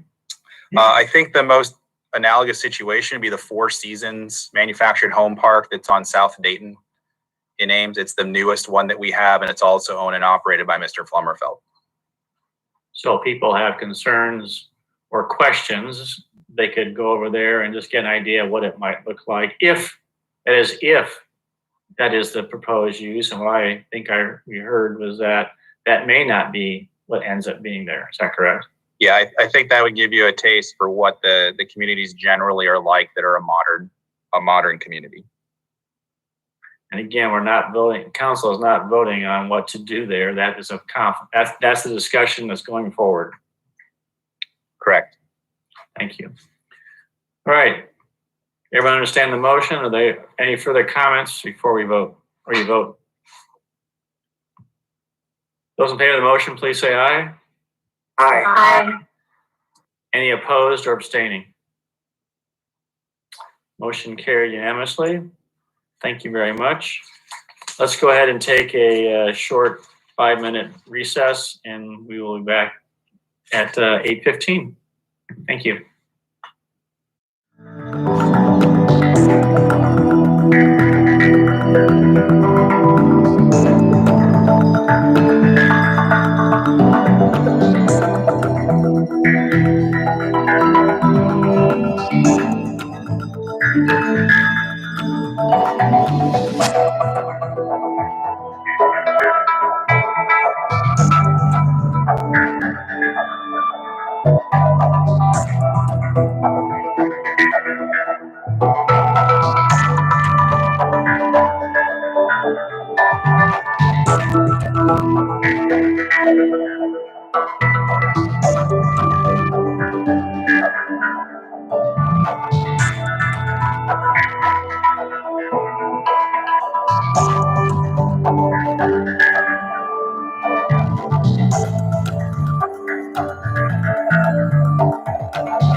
Back in session. Moving on to item 25. Resolution approving demolition of Kappa Kappa Gamma sorority at 120 Lynn Avenue. Mr. Justin Moore is going to present this item. All right, thank you very much. Kappa Kappa Gamma sorority, located at 120 Lynn Avenue, has submitted a application for a demolition permit for their sorority house there. Just to give you a little bit of background here, in late 2019, or rather in mid 2019, Kappa Kappa Gamma submitted a minor site development plan to the city, and at that time submitted a demolition permit application at that time for demolition of their current house. The city council did approve that demolition permit application in December of 2019, and since then, the sorority has redesigned their proposed new home and submitted a new minor site development plan to the planning department, and thus also now submitting a new demolition permit application to you for your consideration for approval. And along with that, I'll just talk briefly through the site plan quickly. There were a few changes that the sorority made to their proposed new design of their new home. Notably, they changed or proposed to change some facade materials on the outside of the home, as well as the roof design for the home as well. And so that necessitated the submission of a new minor site development plan. And they've also made the footprint of the building slightly smaller. The previous proposal in 2019 was for a home to accommodate 66 members. And this proposal is for a home to accommodate 61 members. For reference, the current home that's existing on site can accommodate 62 members. So as you see there on screen, we do have some floor plans as well as the site plan. They also are altering a couple of small stormwater details as well, which are being finalized with Public Works. And there you can see on screen the new proposed facade plans. They're still planning to maintain a large amount of brick on the side of the building, but have proposed timber frame stucco for the upper level. And they're just finalizing their design on that timber frame design. You don't see that on this plan, but those are being finalized and submitted to staff. So we are nearing the ability to approve the minor site development plan. The application for demolition then before you tonight is for a new demolition permit that we do have conditions on. A couple of things to note from the reports and the application items that they submitted. Both the cost to rehabilitate the existing home and the cost to construct a new home have increased since they approached council in 2019. The difference between rehabilitation and new construction still remains the same, relatively the same, with new construction costing more than rehabilitation here. Their application for demolition and the financial information we've included with your packet. The updated information was gave to us in an appendix that also had a few new spreadsheets with numbers on them showing revenue and expenses, and also a small bit of information on the cost of maintenance and when they expect to see a return on the lower cost of maintenance with a new home. Another notable thing before I conclude is that new construction is eligible to apply for the tax abatement. In this case, they would be eligible to apply at this location for the project with tax abatement if the city council has approved the demolition request prior to April 1st of this year, coming up in just over a week. And if it would in fact be approved, just for reference, the entire URA is scheduled to cease to operate on April 1st of 2024.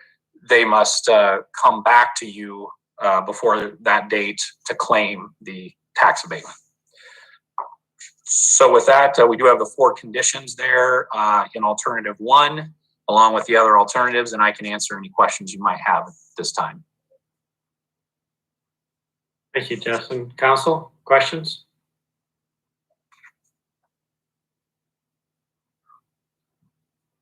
Seeing and hearing none, we'll open up public comment. Ryan, is anybody that wants to address council? Mayor, I do not see any hands raised. All right, we'll close public input. Any further comments? Otherwise, I would entertain a motion on a resolution.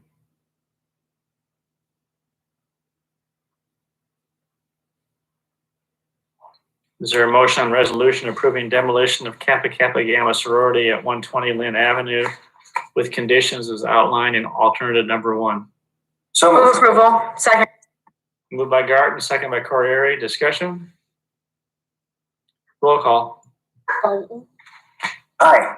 Junk, Aye. Corriere, Aye. Martin, Aye. Judy Hansen, Aye. Betcher. Aye. Very good. Thank you, Justin. All right, moving on to item 26, 2021-22 proposed annual action plan projects for community development, block grant, and home programs. Good evening, Vanessa. Good evening, everyone. As I mentioned last month, you would be seeing me again soon. And so now it's time to talk about our 21-22 action plan projects. And what we have tried to do in the past is to kind of get council's feedback on potential projects before we go out for public forums.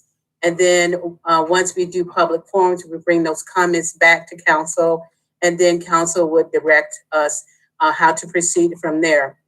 As you can see, we are kind of behind schedule because we just submitted our 2021 plan last month. So we're still waiting for that to be approved.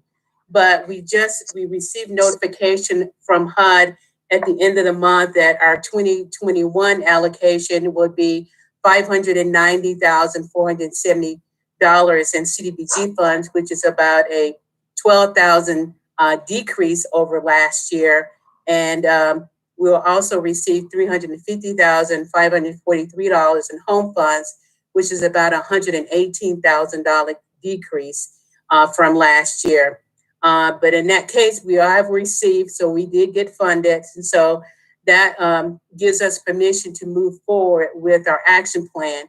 Typically, that action plan is due by May 17th, and it is already, of course, going to be April soon. So we will be asking for an extension to submit this plan no later than August 16th. Hopefully, we can get the plan done sooner than that. We're hoping that we can get it done in June so that we can kind of catch up from all the things that we've been doing with CDBG and their CARES funding before we get more CARES funding. So look forward to that. Before you, we are looking at attachment 2, and we're looking at utilizing the CDBG funds for 2 specific projects this year. One is to continue to acquire and demolish deteriorated housing citywide, to sell or transfer those lots or houses to nonprofit organizations, or to provide continued low-income housing for rent or for purchase. We also are going to give preference because we need to continue to impact our neighborhood revitalization area. So we will continue to look at properties in those areas. As you know, over the years, we've done pretty good on getting some properties torn down and rebuilt, and been revitalizing some viable neighborhoods. And we think that is a good project to continue for our upcoming CDBG funds. We also added a little difference. We are looking at also taking part of this funding for CDBG to acquire and demolish some commercial property citywide to resell that property for redevelopment, because under our CDBG programs, over a 3-year period, 30% of our funds can go to low and moderate income use. And since we have a lot of CARES money right now that we're using for housing, and we anticipate more CARES money coming that we can direct towards this would be an opportune time to see if we can use some of these funds to make an impact on the commercial side. Not that we may find anything, but just lending an opportunity to look at how that would work in our community if we wanted to kind of just take a little break from, add a little low income housing to our portfolio of our CDBG funds.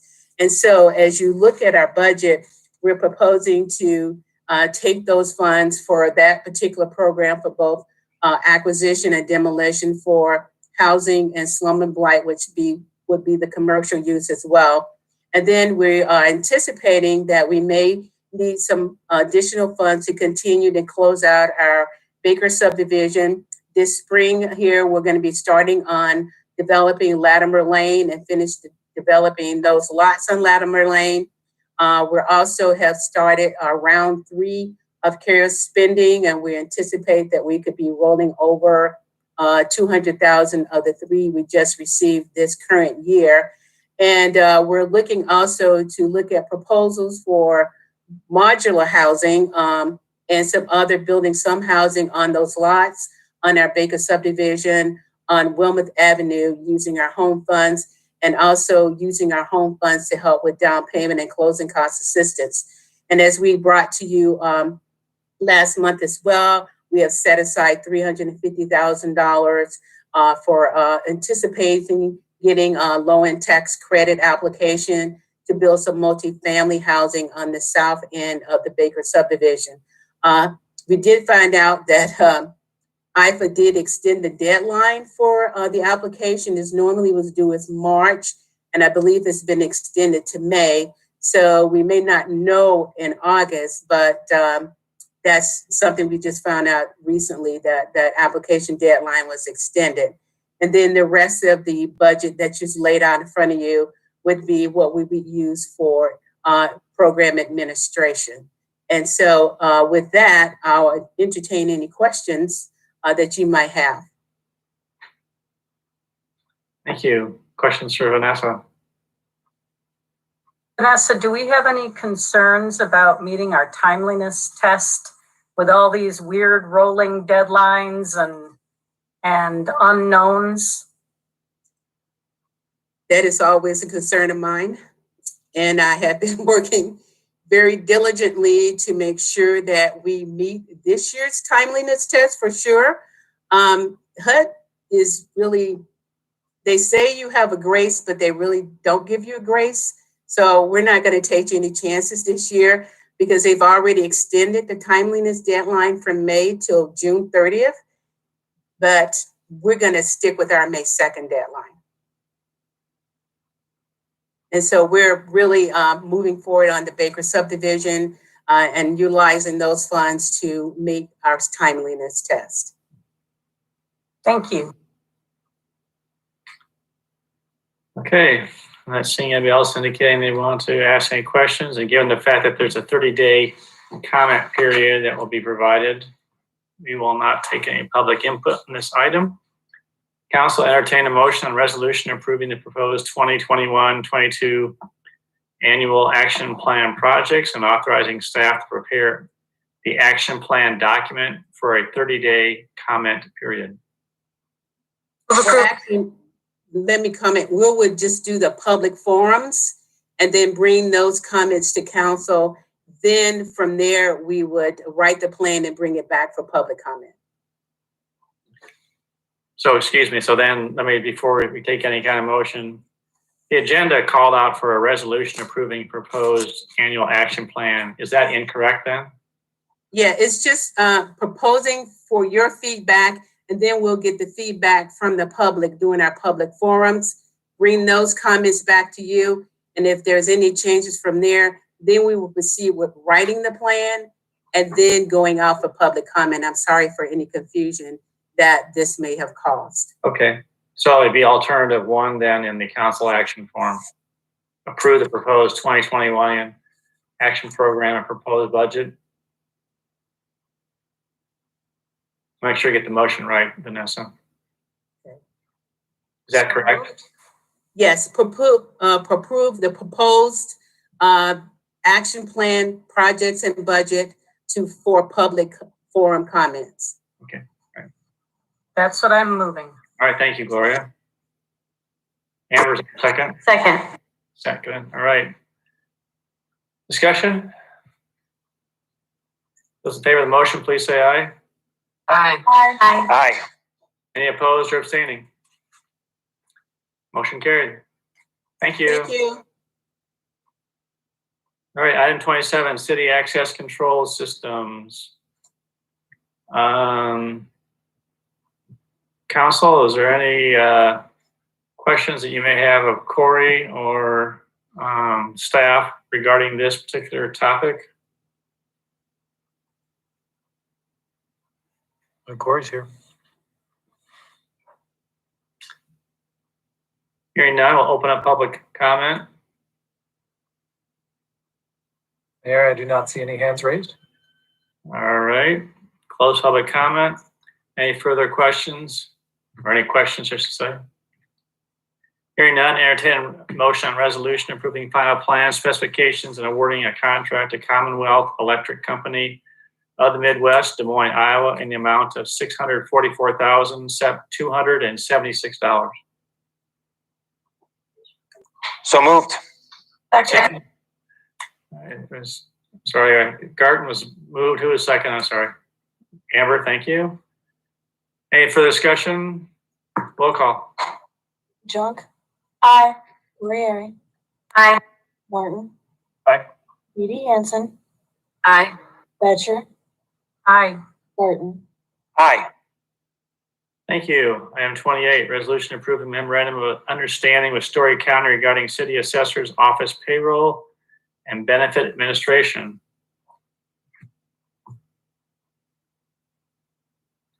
Steve, is that you or is that Brian? Brian's got it. Do you have any questions? I'm here to answer any questions if you have any. Okay. Questions for Brian or comments? David? Yes, I have a comment. This looks like a great agreement. It's between the Ames City Council and the Story County Board of Supervisors. I do have one concern about it, and that is the provision under item number 8, entitled Employee Values and Cooperation. Basically says that the city assessor will participate on the city's executive leadership team and will adopt, support, and embody the excellence through people organizational values. I think this is a great idea. I'm not sure that the city council and the board of supervisors together have the authority to ask the city assessor to do that. I think that's a conference board issue. So I would, I'm going to move to ask staff to either, or Brian, maybe you should just answer the question. I mean, is there, I feel like we should bring it to the conference board. Do you have a reaction? I think that's a valid point. The intent here was to try to sew up in one document all of the ways in which we would collaborate between the city and the assessor's office and the county. And that particular aspect, you're right, is more of a conference board function as the supervisors of the assessor. So I do think it would be reasonable to, if the council adopts the agreement, which would be between the city and the county as the payroll and other benefits managing entity for the assessor's office. We could certainly then take that to the conference board and ask for their agreement with the non-benefits parts of this agreement. Sounds good. So I guess I would first then move that we approve by resolution the memorandum of understanding. Okay. Martin and Betcher, thank you. Discussion? Roll call. Corey. Aye. Martin. Aye. Edie Hansen. Aye. Betcher. Aye. Martin. Aye. Junk. Aye. And then I would move again to ask staff to bring this to the conference board with appropriate language, asking for the conference board's approval of the agreement as well. Second. Second by Betcher, thank you. Those in favor of the motion, say aye. Aye. Aye. Any opposed or abstaining? Motion carried. Brian, I'm going to proceed on the basis that you'll take care of making sure this gets to conference board and work with Diane and or Brenda regarding that. Yes, we'll make that happen. Thank you. Appreciate it. Anything else on this item? Thank you. Moving on to item 29, variable frequency drives for Unit 7 cooling tower at the power plant. I see Mr. Com is available. Council, do you have any questions on this particular item?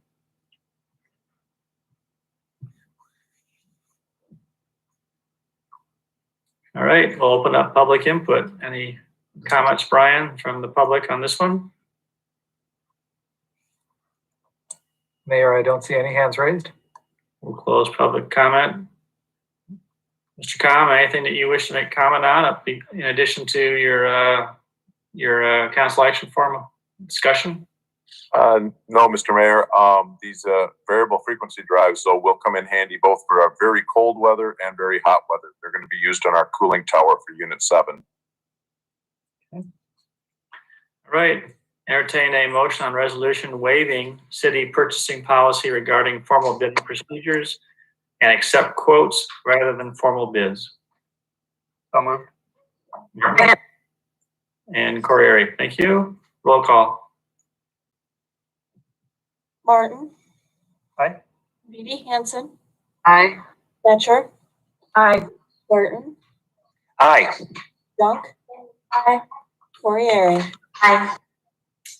Thank you. And entertain a motion on resolution awarding the contract to Baker Group of Ankeny, Iowa for the purchase and installation of the variable VFDs in the amount of $72,565 inclusive of sales tax.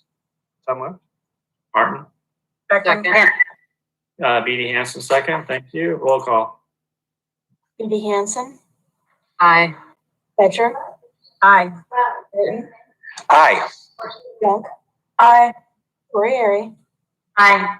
Martin. Aye. Thank you. Item number 30. Any questions from Mr. Com on this item? Open up public input. Mayor, I see no hands raised. All right, we'll close public input. Entertain a motion on resolution waiving city purchasing policies regarding formal bidding procedures and allow for single source purchasing.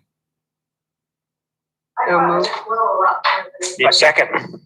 Beatty Hansen moved, Garten seconded. Thank you. Roll call. Betcher, Aye. Burton, Aye. Junk, aye, Corriere, Aye. Martin, Aye. Beatty Hansen. Aye. Thank you. Entertain a motion on resolution awarding the contract to the Babcock and Wilcox Company of Kansas City, Missouri for the engineering and for the sourcing and fabrication of material for the purpose of improving the control of the steam temperature of the Unit 8 boiler in the amount of $376,486. So moved.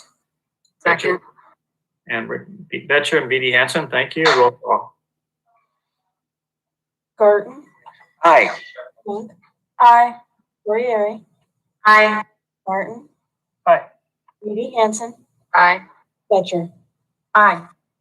Thank you. Thank you, Mr. Com. Appreciate you attending. Thank you, Mayor. All right, item number 31, hearing on voluntary annexation of property located at 4514 Hyde Avenue. Any questions? Go ahead, Kelly. Yeah, I was just gonna say, this is a pretty straightforward 100% voluntary annexation. If there's any questions, I can answer them. Any questions for Kelly? Hearing none, open up public input. Mayor, I see a hand raised from Diane McCauley. All right.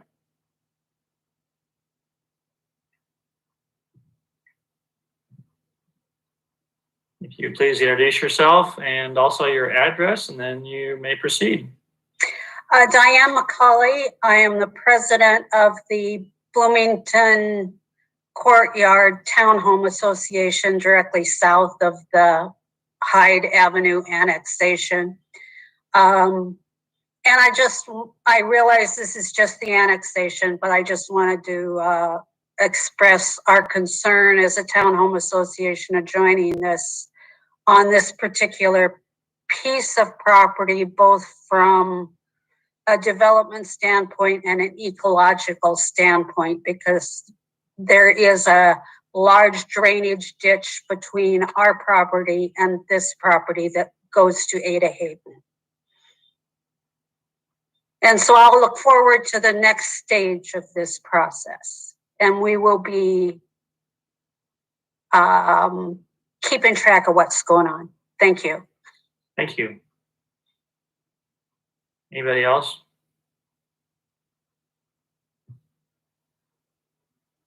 Ryan? Sorry, Mayor. No, I do not see any other hands raised. Okay, we'll close public input. Kelly, could you comment on Diane's question? I think the developer plans to leave the existing house on the property and possibly create one more lot for a single family home, but they do also have ideas of how to use stormwater management techniques on this property to help serve the conservation subdivision requirements for the property to the west of this, which is known as Auburn Trail. So the next time someone is going to see something in this area will be once the annexation is complete, and you'll see a rezoning request regarding Auburn Trail, probably, maybe this site. And this summer, I think you'll see those zoning requests and possibly a preliminary plat that will have all the stormwater design requirements as part of it. Okay, thank you. Comments or questions? If not, entertain a motion on resolution approving annexation. Move approval. Second. Garten and Junk, thank you. Roll call. Junk, Aye. Corriere, Aye. Martin, Aye. Beatty Hansen, Aye. Betcher, Aye. Burton. Aye. Thank you. And also entertain a motion on resolution approving the covenant and agreement pertaining to water service. So moved. Second. Betcher and Corriere, thank you. Roll call. Corriere, Aye. Martin, Aye. Beatty Hansen, Aye. Betcher, Aye. Burton, Aye. Junk. Aye.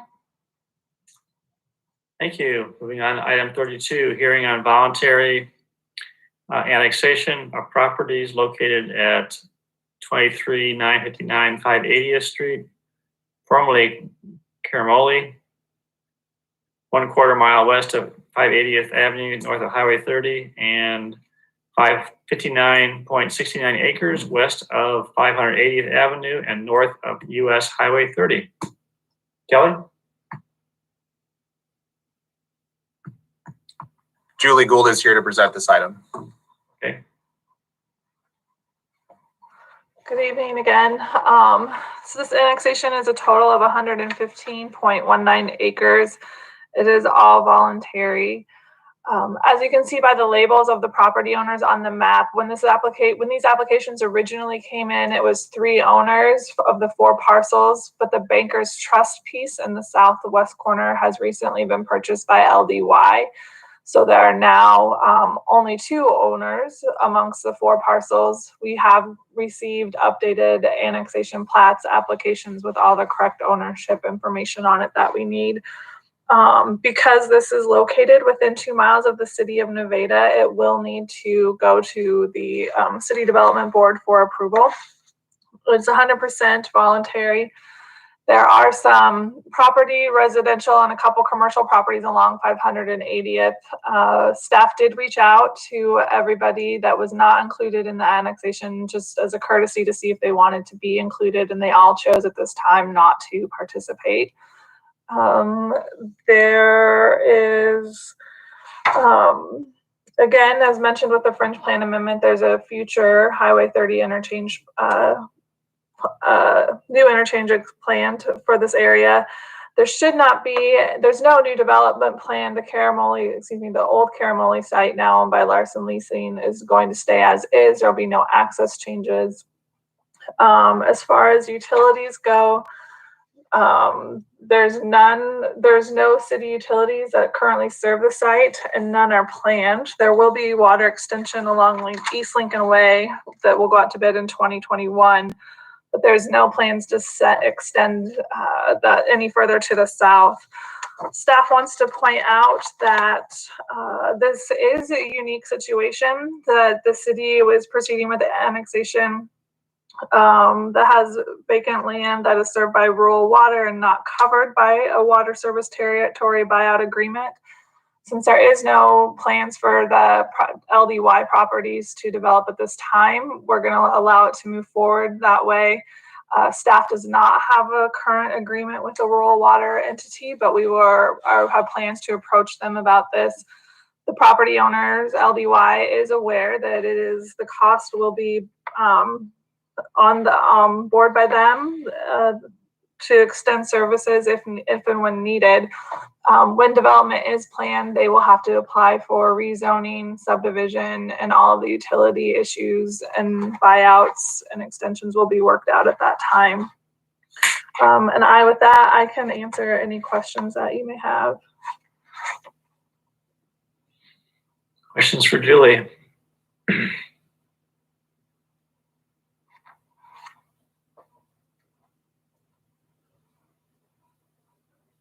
Is there how much in the future there's a parcel of land that's north in the northeast quadrant there, and also you have the land along 580th Street. How much additional acres would be required if they did not want to come in, but people wanted to annex to the east? How far would they have to go, Julie, to get 80/20? I'm sorry, to include the properties all the way over to the city boundary? Is that what you're asking? Yeah, what I'm saying is that if in the future, people to the east side of 580th wanted to come in, is there adequate ground there to pick up both that section of land, which is north of the northwest or northeast LDY LLC? Because based on what's shown there, there's a segment that's not going to be brought in, and there's some along 580th, and the amount of acres there, you have to go quite a ways to the east in order to get enough land to get an 80/20 if they don't want to come in. So Mr. Mayor, I can address that. That piece of property I believe you're referring to is owned by the Blairs. We have a consent to annex from them from the time when the LDY parcel was split to remove that homestead from the property. So if the annexation moves forward in the next, I think there's 18 years left on the covenant, then they would be asked to join voluntarily.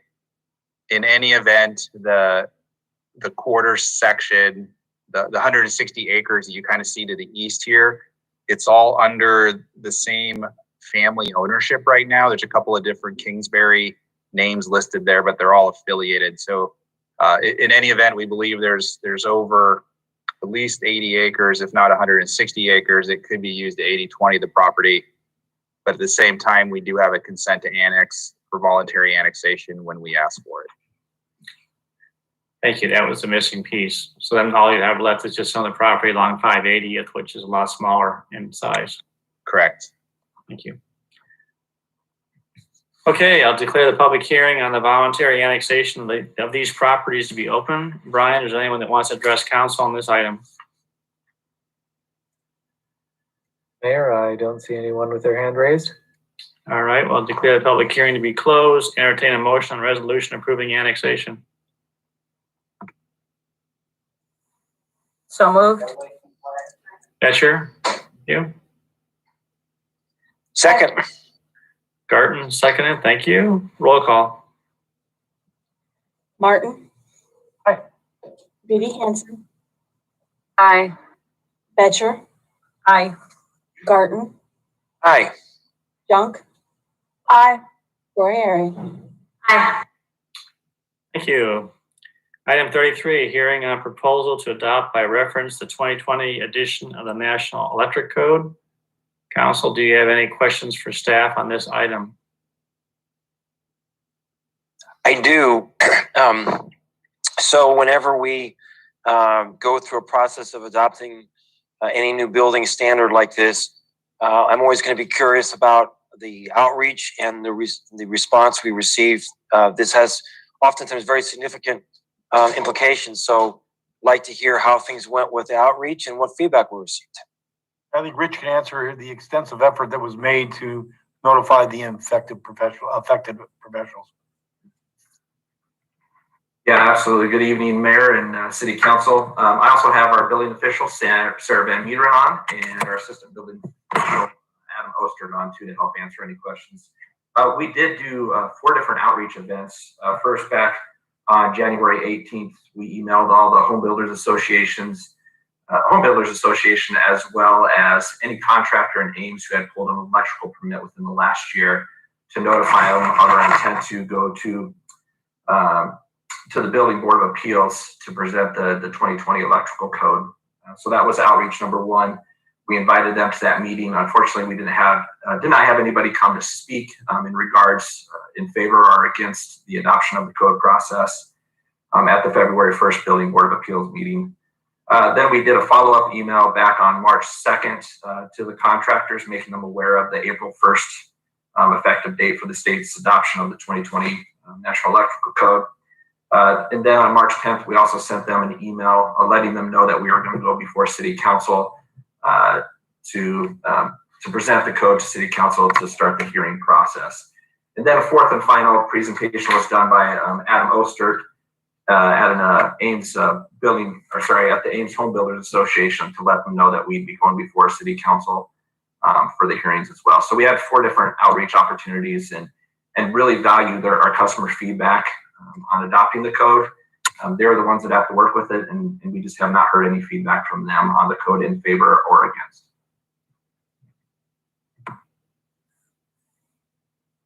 And thank you for that feedback. And so is this building standard consistent with what you're seeing in similar sized peer communities in Iowa? Sarah, do you want to answer that question? I believe so, but I'd rather have our building official speak to that, as would be more aware of that. Yeah, so we have to adopt what the state adopts at minimum. So regardless of what other jurisdictions are doing, this is the minimum that has to be adopted across the state. We do have one additional local amendment that we've adopted for several years regarding the use of non-metallic cable in commercial structures. It's been in place forever. Our contractors are aware of it.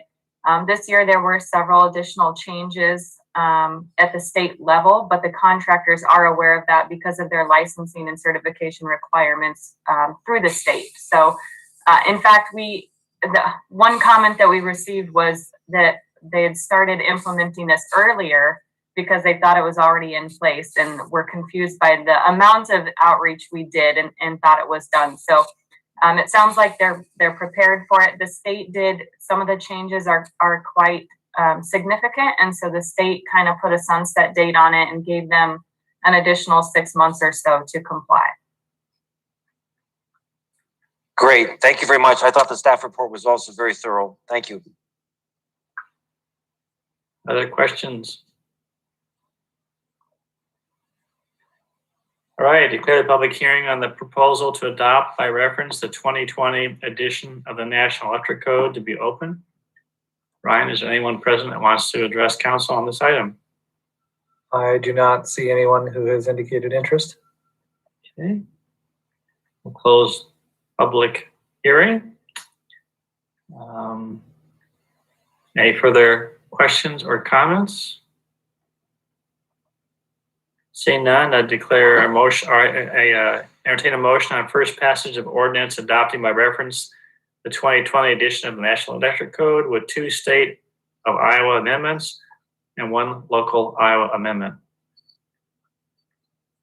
So moved. Second. Edie Hassan and Junk, you. Roll call. Hanson, Aye. Betcher. Aye. Barton. Aye. Junk. Aye.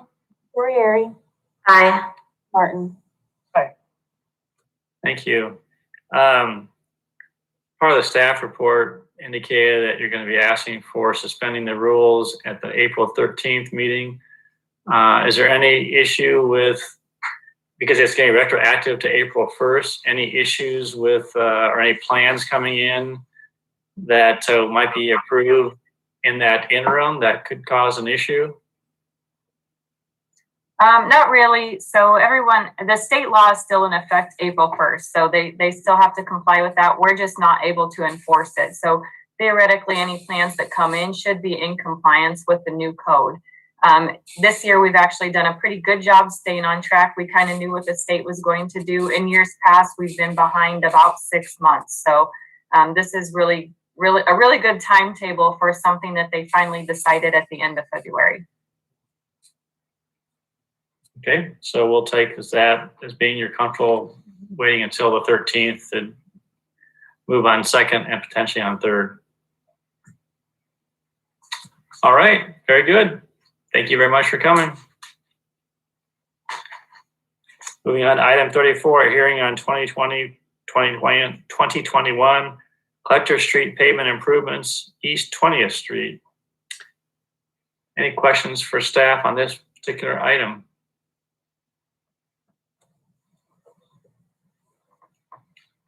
Seeing none, declare the public hearing on the 2020-2021 Collector Street pavement improvement project to be open. Mayor, I don't see any hands raised. All right, I'll declare the public hearing to be closed. Entertain a motion on resolution approving final plans and specifications and awarding the contract to All Star Concrete of Johnston, Iowa, in the amount of $776,718.91. So moved. That's Second. And Martin, Garten, I'm sorry. Thank you. Roll call. Betcher. Aye. Barton. Aye. Junk. Aye. Corriere. Aye. Martin. Aye. Edie Hansen. Aye. Thank you. Moving on to item 35, hearing on the 2020-2021 Sidewalk route and pavement improvements, 9th Street. Any questions for staff on this item? If not, declare the public hearing to be open on this item. Mayor, I don't see any hands raised.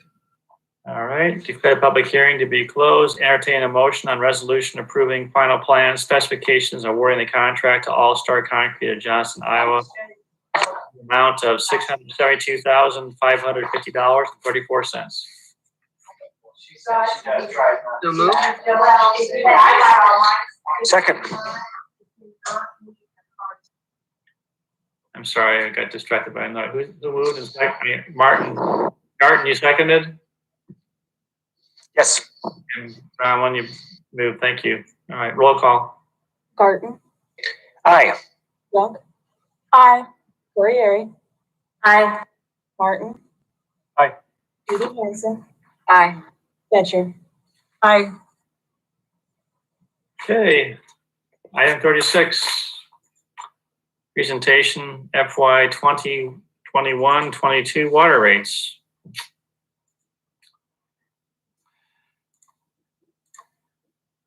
Good evening. Good evening. So in the council packet, I gave you a lot of background material, and I'm cognizant that it's me standing between you and adjournment. So I'm only going to touch on the highlights of this. But if I'm passing over a slide that you had a question on or wanted me to elaborate on, please let me know and I'll back up. I thought it would be useful to start the discussion on the rates by just looking at where we've been in the recent past, at least in terms of the magnitude of the rate increases that we've adopted here in Ames.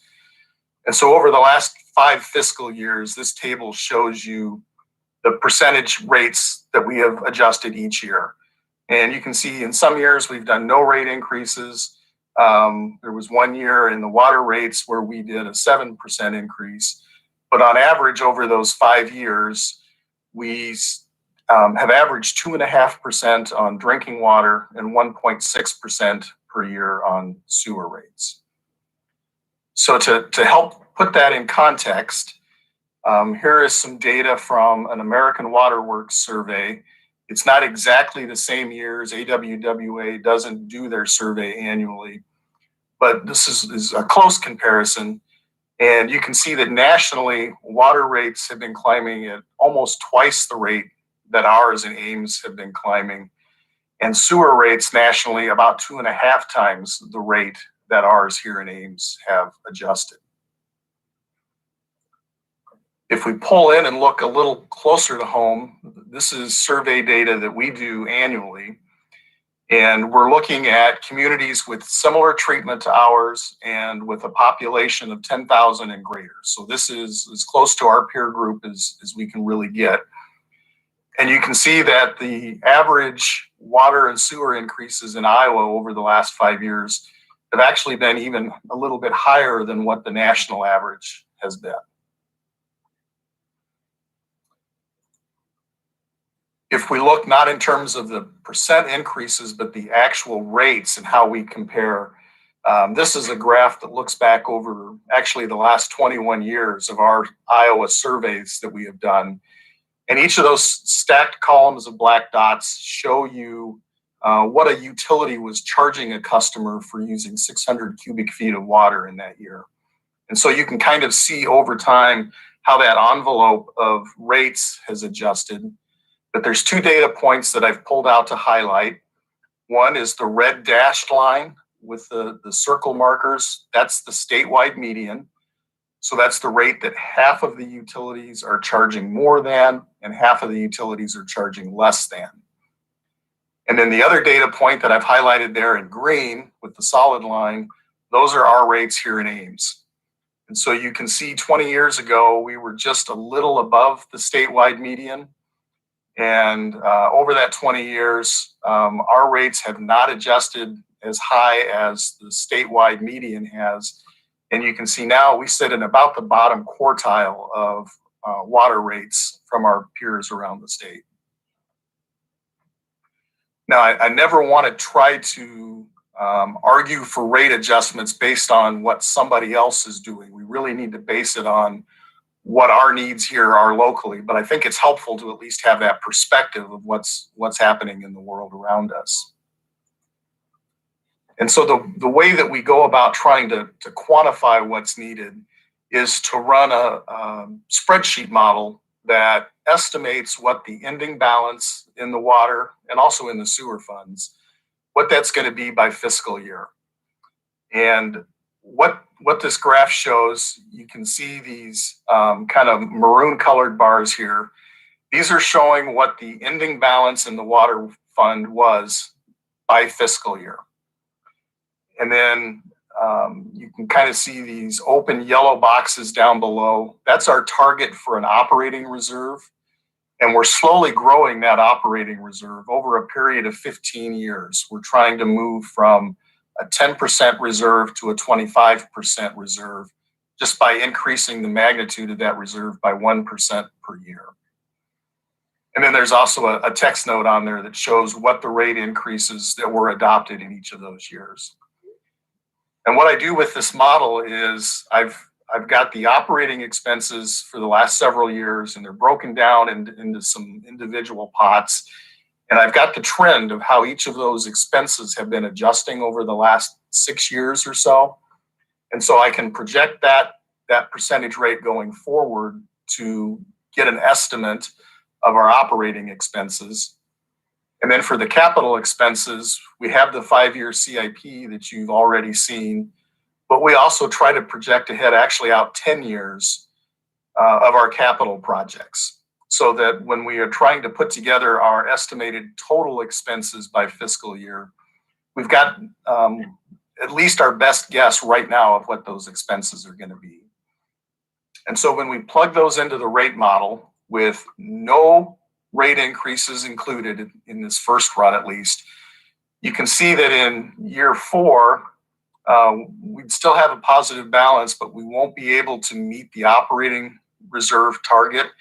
And then moving forward for the next 6 years, the enterprise fund would be operating at a deficit.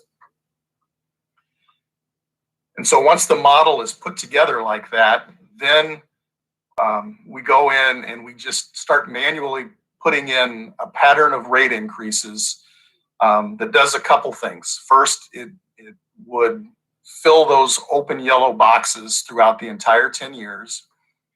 And the other thing that we're looking at is trying to keep the magnitude of a rate increase in any one year consistent across that 10-year period of time, so that we don't have 1 year where we're hitting customers at an exceptionally hard level. We're trying to keep it consistent all the way across. And so in doing that this year with the water fund and the sewer fund, we came up with a pattern of rate increases over the next 10 years that looks like this. And the base pattern that we're working on is to try to do a water increase 1 year and a sewer increase the next, so that we're alternating back and forth. You can see there's a couple years here where we've shown a planned 2% in between for the water. And the rationale for doing that was just trying to keep that other year from going into double-digit percent increases on the water fund. There's certainly a lot of different combinations of ways that the rates can be structured. But this is our attempt to try to keep the magnitude of a rate increase consistent for consumers all the way across the 10 years. So, and just a reminder for anybody from the public who's watching, all that's being recommended tonight for council to approve is just the first year. The rest of those years are for planning purposes, just so that council can see which direction the ship is heading.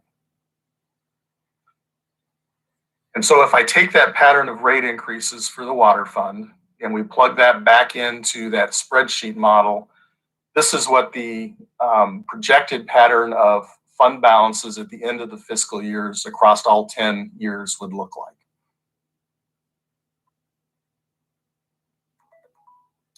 So one last thing, just to help put it all in perspective, is to take a look at what a typical customer bill would look like. And we gave you all different kinds of customer profiles in the packet, but I'm just highlighting here our average use residential customer. So this would be a theoretical customer who uses exactly 600 kilowatt hours of electricity, 600 cubic feet of water and sewer in a month. And so if you look at what their bill would look like, there would be no increase in electric, no increase in the stormwater. You can see the 6% increase here in the water rates, no increase in the sewer. And so if you look at what the net impact on the total utility bill will be, it would be a 1.17% increase from the current rates to the new rates. So our recommendation for you tonight is that you adopt on first reading an ordinance that would adjust the water rates by 6%. That would be effective for bills that are mailed on or after July 1st of this summer. And the timeline that we're recommending would be a first reading tonight, second reading and third reading at your next two meetings in April. And that way the new rates would be adopted several weeks before a customer would ever start using water that they would subsequently get billed for at the higher rate. And so with that, I've gone through a lot of data in a really quick period of time, but I'm happy to answer any questions you may have. Thank you, John. Questions for John? John, you didn't go over the slide with the forces driving the capital expenses, but I wonder if people who are watching this meeting might be interested in what it is that's contributing to that significant increase, just so they can see that these numbers aren't being pulled out of the air. Right. So for the operating expenses, the way we projected that forward was just as I described. We'd look at what our trends in operating expenses have been for the last few years, and we project that forward. The capital expenses What I tried to do was just drop those into some big buckets to try to just, in a simple way, try to capture what those types of projects are. And in the water fund, those two big buckets are the need to develop new source water capacity. And that's partly to account for growth in the community, but it's also to account for some of the 80-plus-year-old wells that we have that we know are going to fail. And a lot of those are in the downtown area where we just wouldn't be able to re-drill them. We wouldn't be able to find a location that we could site them and meet the state siting criteria. The other bucket is working to continue to improve the resiliency of the water utility. And so these include things like standby generators or some of the physical or cybersecurity things that we're working on right now. Those are the types of projects that are included in the CIP. Didn't touch much at all tonight on the sewer fund, but certainly the nutrient reduction modifications are the big force driving at least inside the treatment plant. And then for both water and sewer, that last big bucket is just the need for infrastructure renewal and replacement. So things like the sewer rehab and the water main replacement projects that John and Tracy talked with you about during the CIP time, as well as those treatment facility improvements where we're going into, like at the wastewater plant, and replacing programmable logic controllers, or even the electrical wiring and conduit inside a facility like that. It's got kind of a rough life, and that just needs to be replaced on a regular schedule. So those are kind of the big buckets that are driving the rates for the city of Ames at this time. Thank you, John. Other questions for John?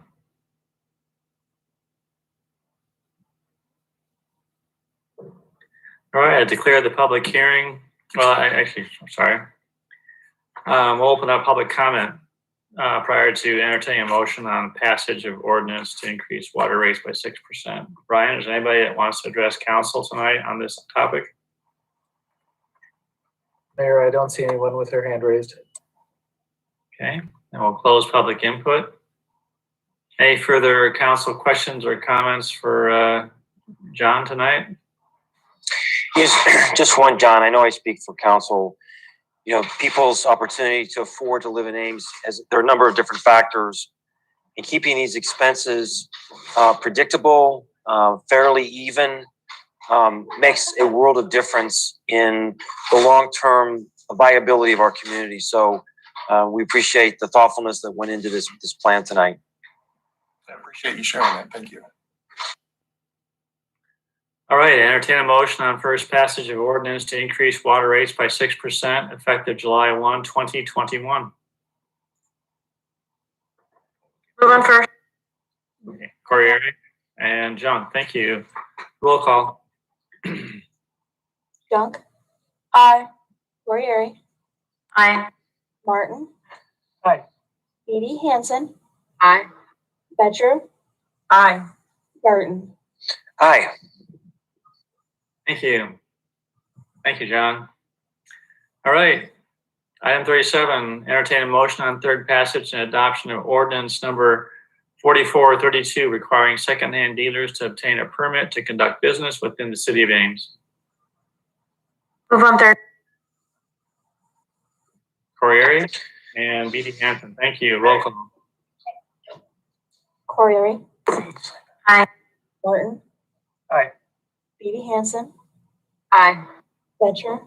Aye.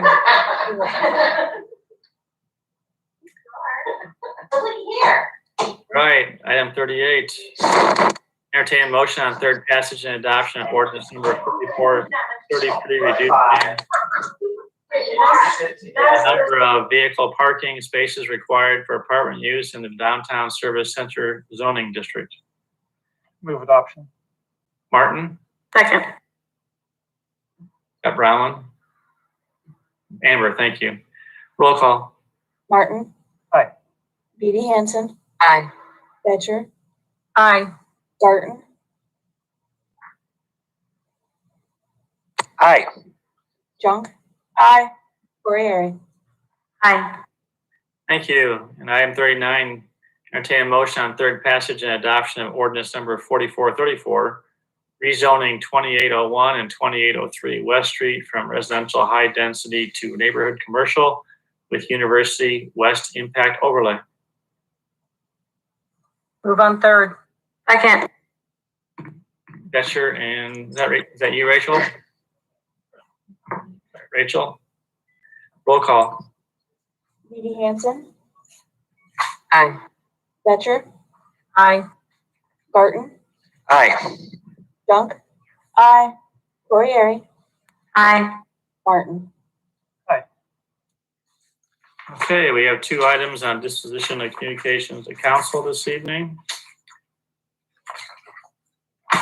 First is a memo from Planning and Housing regarding the City of Nevada asking for an Ames Urban Fringe Plan map amendment.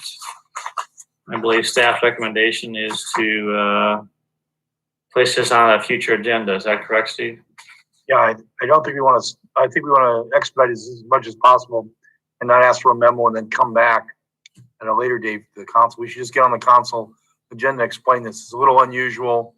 We thought we took action to help Nevada facilitate this project, but they need some additional help from us. So it's a rather complex issue that we shouldn't talk about tonight. It'll take time. So I'd like to put on the bypass the memo, just goes directly to the agenda.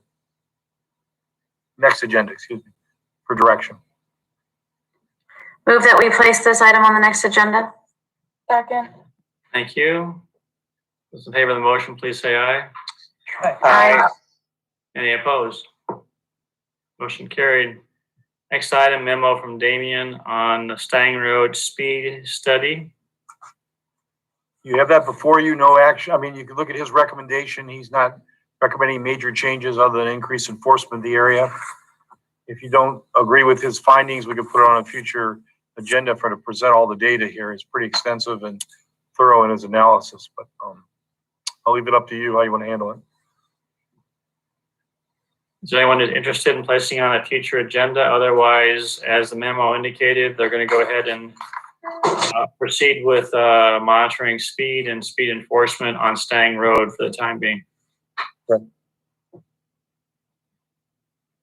I don't see any interest in placing on the agenda, so we'll proceed as recommended by staff.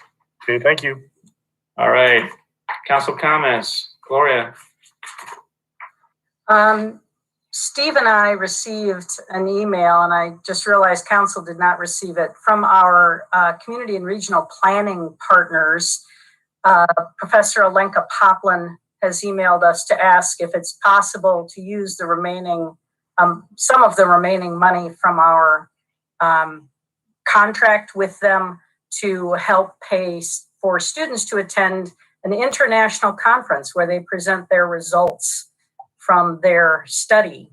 And this, I think, is going to be similar to the presentation that they did at iScore. I don't know if any of you were able to attend that conference and hear that presentation, but it was very well received.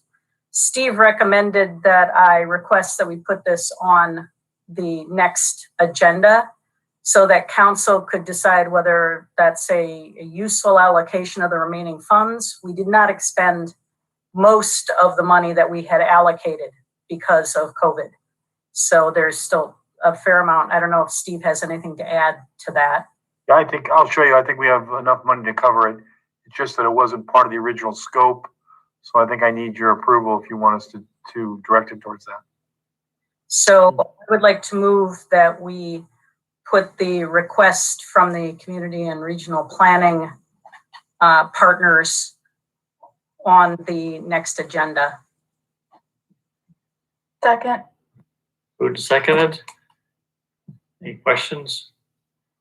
Those in favor say aye. Aye. Aye. Any opposed? Motion carried. Anything else? I don't think I have anything else tonight. Thank you. David? No comments tonight. Thank you. Yeah.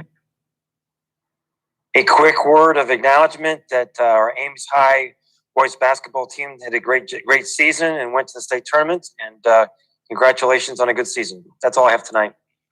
Thank you. Nicole? Nothing for me. Rachel? Nothing for me, thanks. Rowan? Nope, nothing for me. Amber? I'm good, thanks. Thank you. I'd just like to restate, we did issue a statement this afternoon that I'm going to read, and that is a response to just the tragic violence that occurred in Atlanta and affected the Asian and Asian American community members. And oh my gosh, then yesterday, violence in Boulder, while it was not targeted to any particular group of individuals, it's still violence in our country. But I just want to restate, orally, to the community. I'm just going to read in part that the city of Ames remains resolutely committed to maintaining and strengthening our inclusive and welcoming city, and we express our unequivocal support of our Asian and Asian American community members. And I believe that all on council, and I'm sure that staff would agree, would call upon the Ames residents to join in the collective resolve to make and maintain our community in a safe and making sure it's welcoming to everybody. And it's a sobering situation around the country. We're not so naive to think that it couldn't happen anywhere in America. But just, I think just reinforces the importance of continuing to reach out and work together to address these situations. So the balance of the statement stands on its own, and while it's a sobering way to end a meeting, it's still a reality in our community and in our country, and just need to continue to move forward. So with that, have a good rest of the evening, and I'll entertain a motion to adjourn. Move to adjourn. All right, we are adjourned. Have a good evening, everybody else.